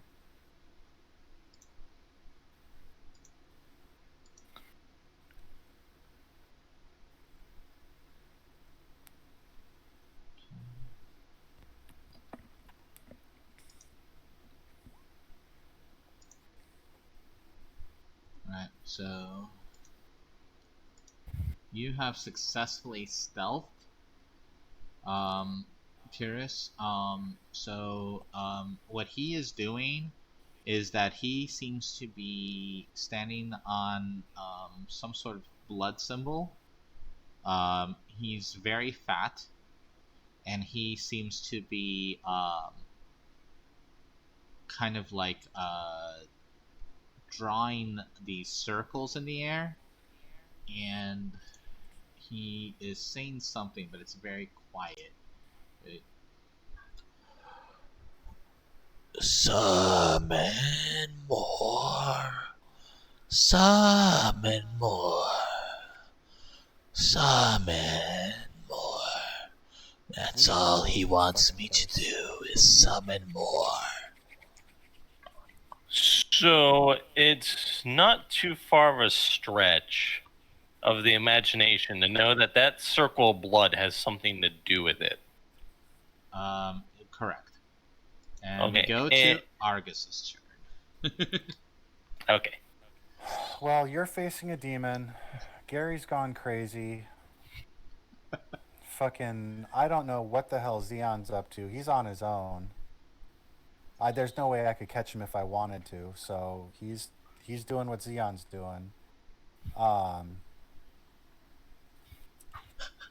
I grab Gary, and I'm booking it for the demon. This has to be the heart of the whole thing. All right. I don't know what's going on outside, but I know that that's happening here. All right.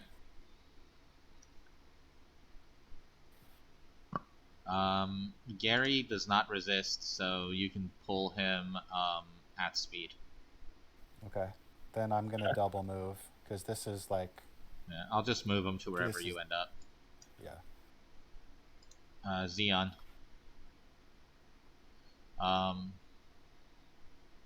Xeon, your perception is naturally high, right? Yes, my passive perception is 16. All right. You didn't hear this before.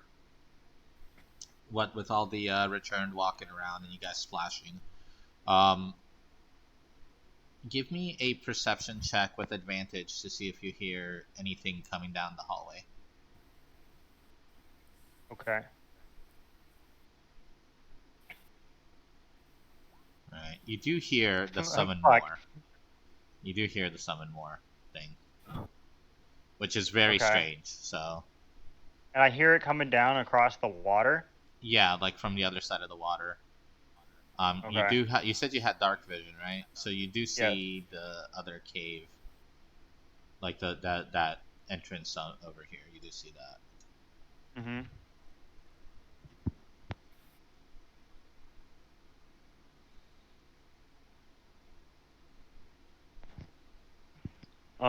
Is that it?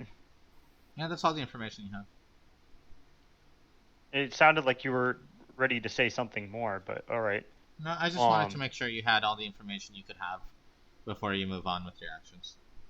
Well, it's good, because I was definitely going to ask if I could hear anything. Okay. So I heard summon more, summon more. Yeah, that's all he wants. Asked that's all he wants him to do is summon more. Well, I'm going to put 2 and 2 together, but I'm not going to say anything just to keep secrets. I know exactly what that means. So, the water here looks exactly the same as the water I'm standing in, correct? It's just it looks like it drops forever. No, the water there, even though it drops forever, it looks different. It looks like there's a bunch of souls trapped inside of it. Okay. So I'm not gonna swim through the water, or how high is the cavern? Or what's the size of the cavern? 25 feet at the ceiling. But, okay. I'm going to. You can easily, if you have a climbing speed, you can easily clear. Yeah, I'm gonna climb the wall. I'm gonna climb along the wall. Okay. The only thing that I'm worried about is.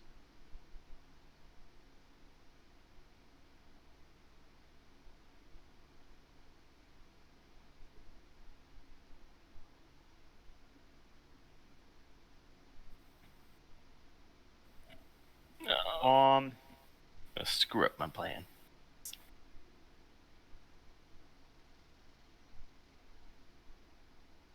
So, does this circle protrude outside the walls, or is it within the entire room? It's within the entire room. Outside the wall, there's nothing that visualizes. Once you're within so once I get to like where the 60 is that I'm showing, I would be able to see the edge of the aura in front of me. The aura itself is not or visible, like but once you hit that area is when you'd be affected by it. Oh, okay. Because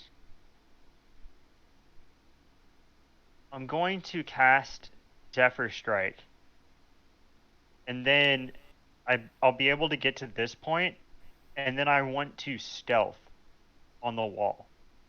Okay. As my action. Alright, you want to stealth before you come around the corner?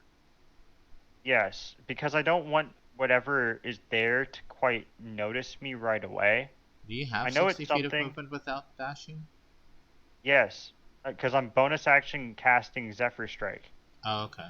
I could go further if I wanted to. Oh, okay, you're doing the Zephyr Strike now. Got it. Yes.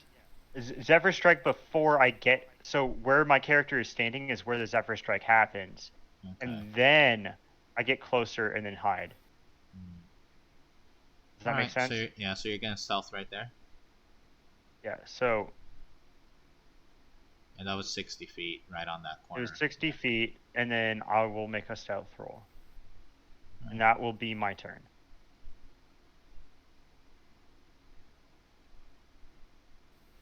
Nice, another nat 20. Well, yeah, I don't get that one, though. No. I get the 11, because I didn't get advantage. I see. You always take the left one. Okay. You successfully stealth. I believe every stealth is a successful stealth, technically. But whether or not you get noticed is the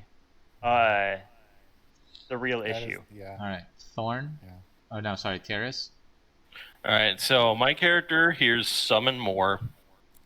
I'm going to assume that this monster, whatever, is going to try and attempt to summon more returned or whatever. So I'm going to put a stop to that. All right. All right.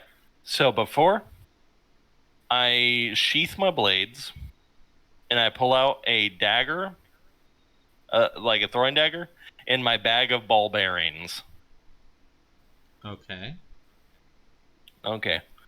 So basically my plan is to throw my dagger and then on my next turn use the bag of ball bearings. All right. Let's get that dagger throw. All right. Let's see what happens.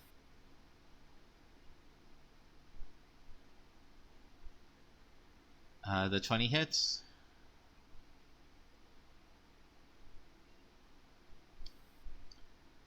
Okay. Well, wouldn't it crit because he's surprised? Yeah. Yeah.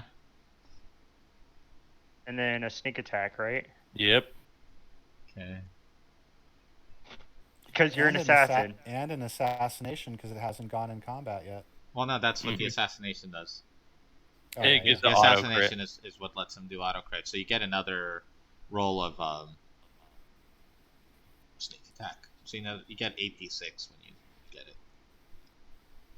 Oh, okay. So I get another roll of d6s. Yeah, when you critically hit, all of the dice you roll get doubled. Oh, wow. That's an upgrade from... Okay. Yeah. Oh, it rolls like shit. That's fine. So that's 15, 26, 32 damage. All right. All right. Let's see here.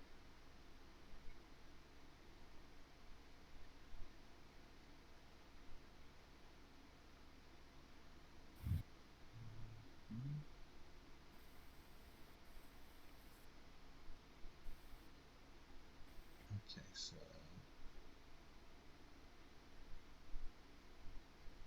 cool. You throw the dagger and it slams into his head, and he dies. Oh. I don't trust like that. Do I hear this thing slump to the ground like a thud or something like that? And his body explodes with rats running out of Jesus it and Christ. disappearing into the shadows. The symbol on the ground glows brightly and then fades. As it fades, the entirety of the cave's lighting sucks back into it, and everybody's plunged into pitch darkness. If you do not have dark vision, you are now blind. Okay. Are we still in turn order? Just for figuring out the purposes of what's happening, yes. Okay. So it would be Thorn's turn then? Yes. I'll go ahead and move up here. And then now that it's actually pitch dark, I'm going to have... I'm going to cast Dancing Lights. Alright. And have 4 orbs of light glowing around me. Let me double check how much light they give off. I think it's 20 feet, or... They give off a lot. They give dim light in a 10-foot radius. And I'll cast them, because it's got a range of 120 feet, I'll have them floating around here. That way it's ahead of everything. You just made everything pitch black, Eddie. Jesus. I wasn't expecting that. Everything's gone. Yeah, no, this is cool. This is fun. I like it. I mean, let me get you the exact number of my dark vision, because I know all dark vision isn't created equally. So, while you're still 60 muting feet. all this, before you go ahead and shadow me out and everything, I'm going to be casting light on myself. All right.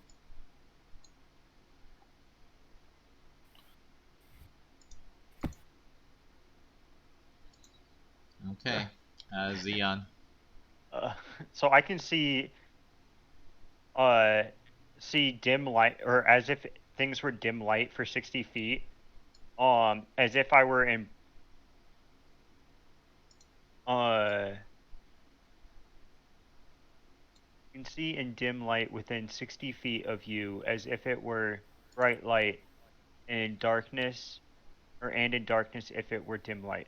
So I can see for 60 feet as if it were dim light. Yeah. And then I can't discern color in the darkness. Basic dark vision. Gotcha. All right. So you do hear a thunk, and you see all the light get sucked into the room.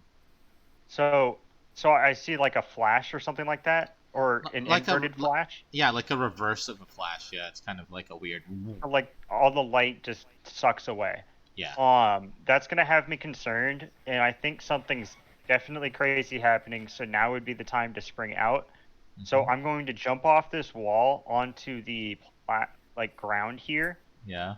Drawing my sword and shield, and then I'm gonna burst into the room to right about here. All right. Being right here. Yeah. With the sword and shield at the ready. So shield up in front of me, sword side next to the shield, and I'm just gonna be looking around the room. I believe if Tyrus is still stealth, he's hidden for me, correct? He came out to throw the dagger, so he's technically so I can see not him. hiding. Yeah. Yeah. Gotcha. You probably see me having just thrown the dagger. and the body's gone.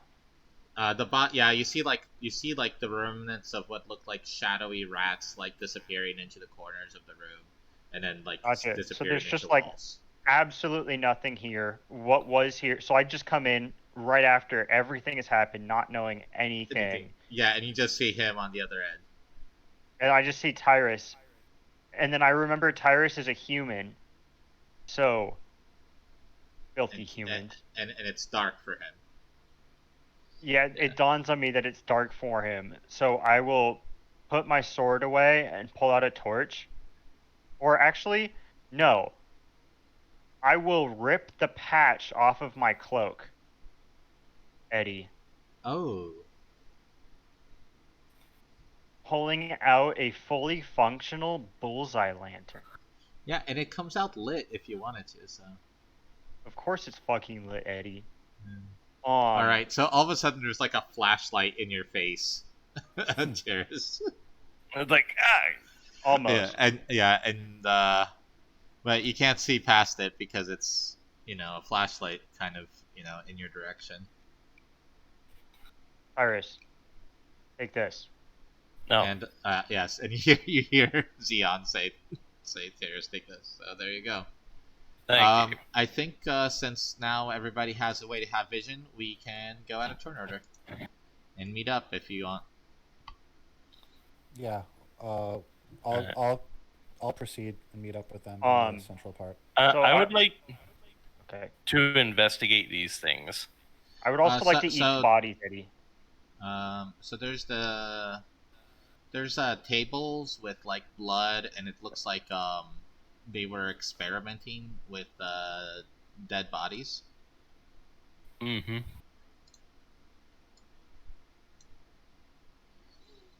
Everybody is coming to us. Okay. And yeah, there's a note on one of the tables that says we must make room in the city so that our people can live there.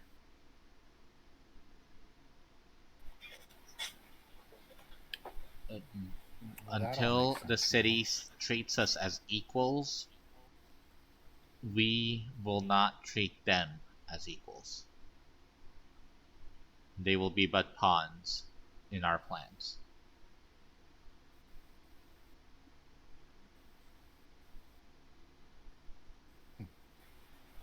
Yeah, that sounds bad all the way around. Well, it's just that the returned want to be acknowledged. They want to bypass your god and have a place in society now. Well, everyone's got to die sometime. You have to accept it. Do I see any remnants of the circle in the middle? No, it faded away. Can I make a tracking check? And I have advantage against fiends and undead, just to see what's been around. Yeah, I can give you that, sure. I can also provide a description of the critter I saw. Okay. Hey, while you're looking for people... if you do that, I can give them advantage. So. Yeah, I give them a full description of everything that I witnessed.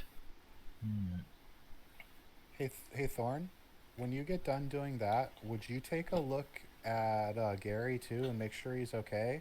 The way he's talking, I don't want to make sure he got hit in the head or something. Yeah, I'll do that. Detect poison and disease or something. I don't know. The thing got pulled back to the underworld. Is all you can tell. Tyrus kind of. And in this, the demons come from the underworld. So. Yeah, I'll let everyone know what I found. Yeah. All right. Yeah. Then, Tyrus shrugs. I wasn't expecting him to go down that easy. Xeon's writing in his notes.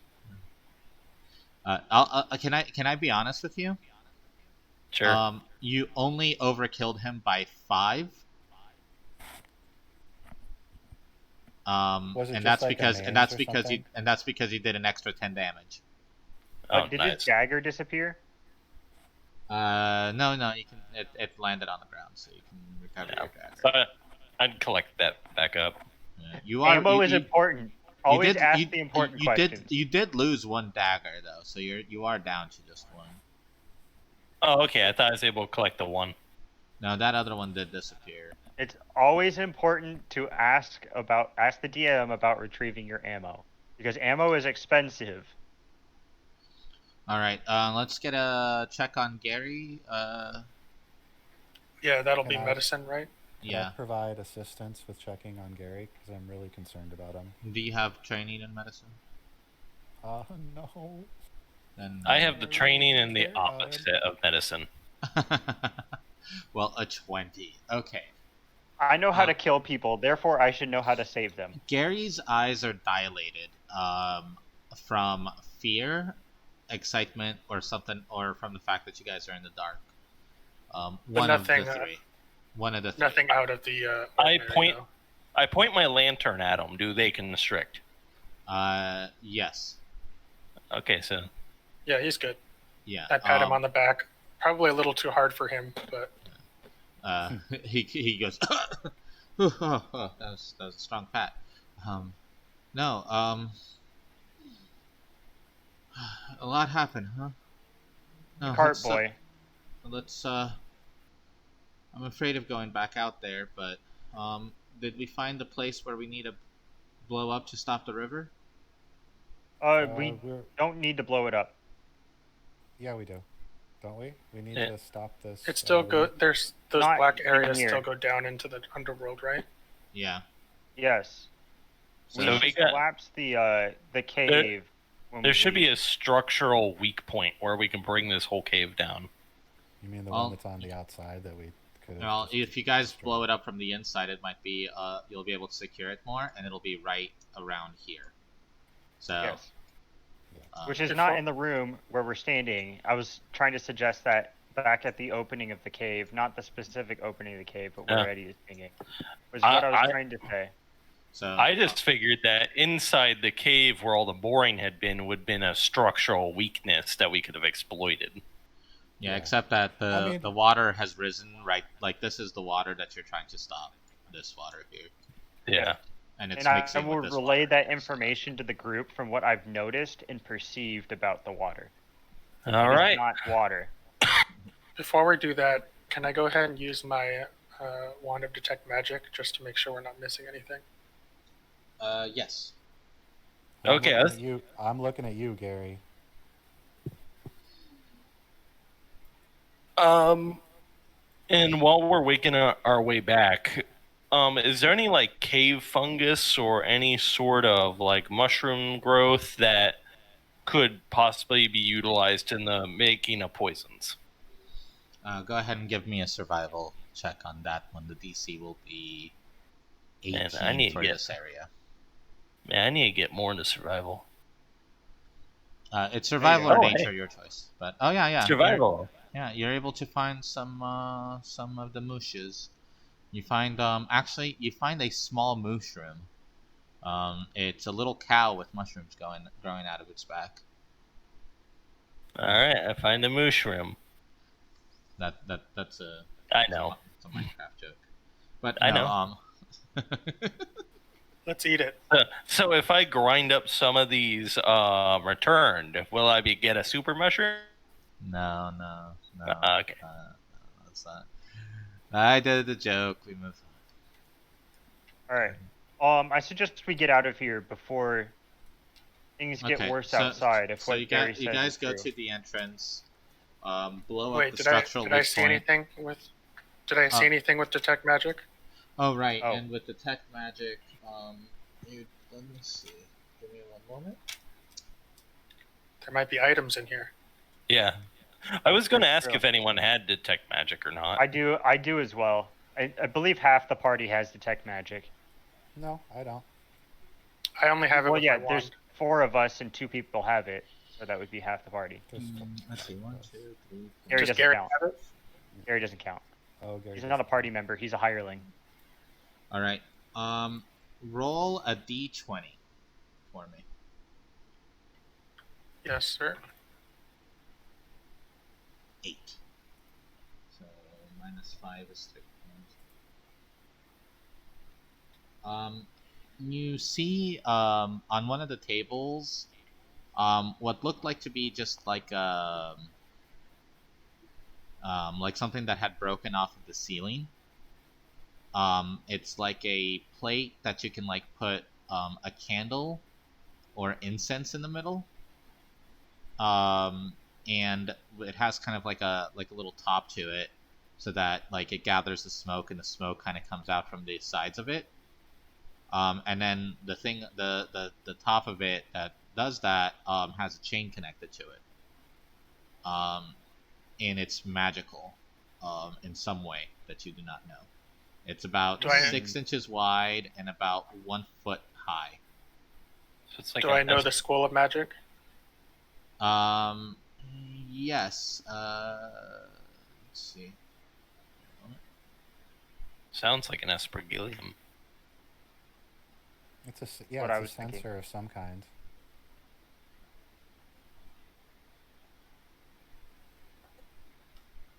possibly some sort of holy symbol or demonic, whatever whatever warlocks use. Conjuration for the number one answer is conjuration. Arcane focus. I'll go ahead and take it if I can.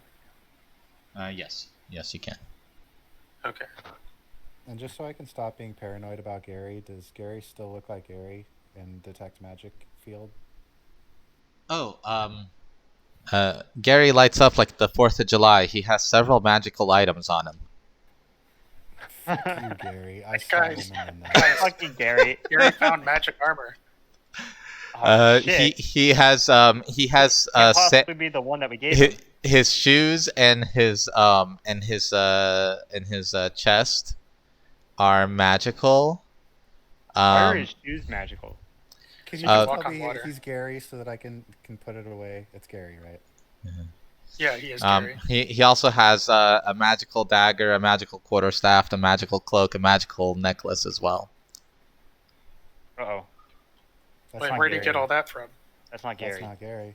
Just kidding. I'm kidding on that. I'm kidding on that. I was doing. I was gonna say, hey Gary, what are you holding up? No, he just has the joke. He just has the Seder chain shirt and his sandals. Eddie was making a joke because those are the specific things that I detected magic on Valerian. Yeah, that's right. Yeah, but I don't put anything past this guy. Once you let one of the NPCs out of your sight, you can never be sure that when it comes back, it's going to be the same person. That's why I said it wasn't Gary.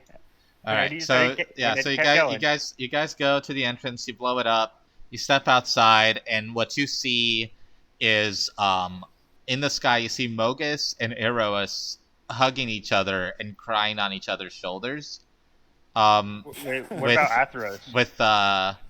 With Valerian kind of like flying next to their heads and kind of just saying, "See," like he has like thaumaturgy cast on his voice so that it's like going loud, and he says, "See, with my guidance, all wars can be forgotten."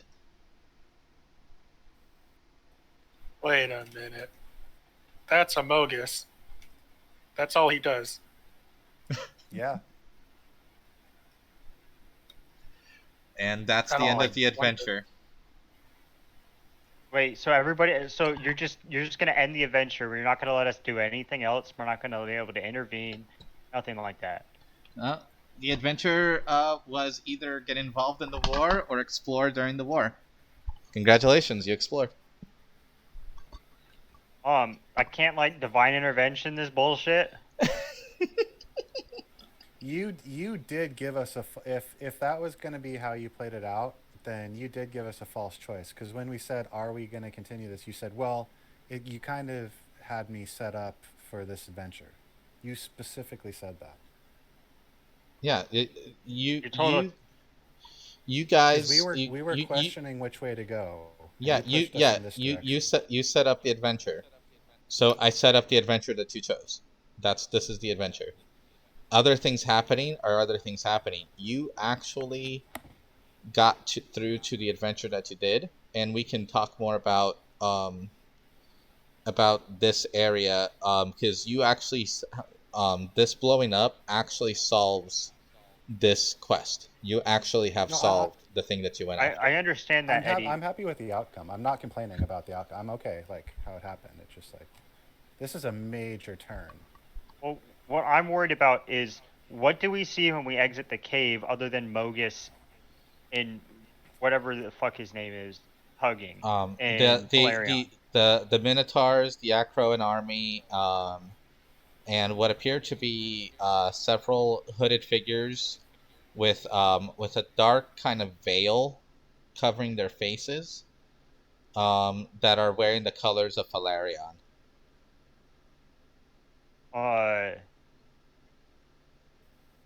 And the groups next to me? Yeah, you guys are there, yeah. I'm just gonna say under my breath, this isn't over. There's still more return. No. This isn't over. Like it's just the beginning. This is the end of the first act. They're here. So that's the end in of our adventure. presence currently. Yeah, so you guys are finishing an adventure, so everybody is going to be at. Is the wagon still there? That's all I care about. Is the wagon still there? The wagon got this. The wagon is there, but the horses are dead. The horses are dead, but all of the stuff is in the cart. Yeah. That's all I care about. I mean, I'm sure the cart's being dinged up, but yeah, we have a cart still. I just care about all the stuff we kept in the cart that could have possibly gone missing because Gary ran away. I mean, the cart was being attacked by harpies and minotaurs. Yeah, we weren't around. Gary had one job, all right? Gary was supposed to protect the cart. Gary did fine. He did good. Actually, we told him to watch the cart. We did not tell him to protect the cart. Yeah, and what did he do? Run away. He didn't watch the cart. Yeah, he was watching the cart. We didn't tell him to watch the horses. We told him to watch the cart. Anywho, so real quick, you said I found a mushroom in the cave. Yeah. Yeah. There is a mushroom that is considered poisonous or toxic, technically. Poison if you eat it, toxic if you touch it, venomous if it bites you. Okay, so it's venomous. No. Venomous if it's injected. Venomous into the bloodstream. It tries to bite Suddenly you. the mushroom bites you. Yeah. Like I throw my carnivorous mushroom at the enemy. No, so poisonous if you eat it, venomous if it bites you. So it's poisonous. Yeah, so you do find a poison mushroom. Cool. That I will get the stats for the kind of poison you can make out of it in a Cool. bit. Total piety, I think you ended up you're at now 24 piety, Karis. Nice. Sion, you're at 27. Thorn, you're at 25, and Argos, you're at 27. So I think we have a pretty solid case. That, We have enough to raise suspicion. Yeah. And Yeah. more than Do that, we? because we also know about his. I don't know what to call it. His blood table or whatever. Oh yeah, the blood altar. Yeah, Yeah, and so- his connection to the returned and to all this other stuff. Also, It's all somehow pretty with solid. blood magic similar to mine that we Yes. never really followed up on. Yeah, so you guys are yeah, so we can I'll plan to have the next session start with you guys going to the 12 to talk about raising suspicion. Yeah, and I'm sure we'll have more to roleplay during the week. Well, I got But while a you're whole lot of designing shit. that, I would suggest only we start with just the one guy that we trust, Nikos or Nikias or whatever his name is. Yeah. Yeah, we'll see if we can meet with him specifically. Yeah, or even better, bring him to us so we don't have to go to him. Ask him if we can meet him somewhere. Eddie, I've also edited my notes on the thing I've been keeping secret. Oh. I've added a lot of stuff that the party already knows because we collectively gathered some information, but Yeah. if you want to read it and share it with the stream.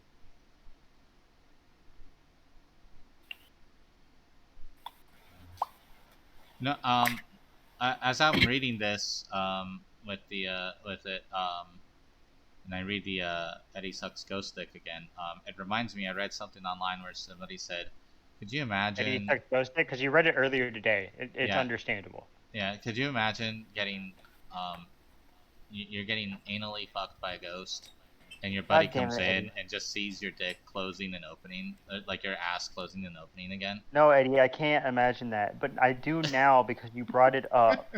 And on that note, I will see you guys appreciate. later. Yeah, see ya All right. So let's go. All right, see you guys later. later. Everybody watching on YouTube, please comment, like, subscribe here and on Twitch, and support me on Patreon. Goodbye, everybody.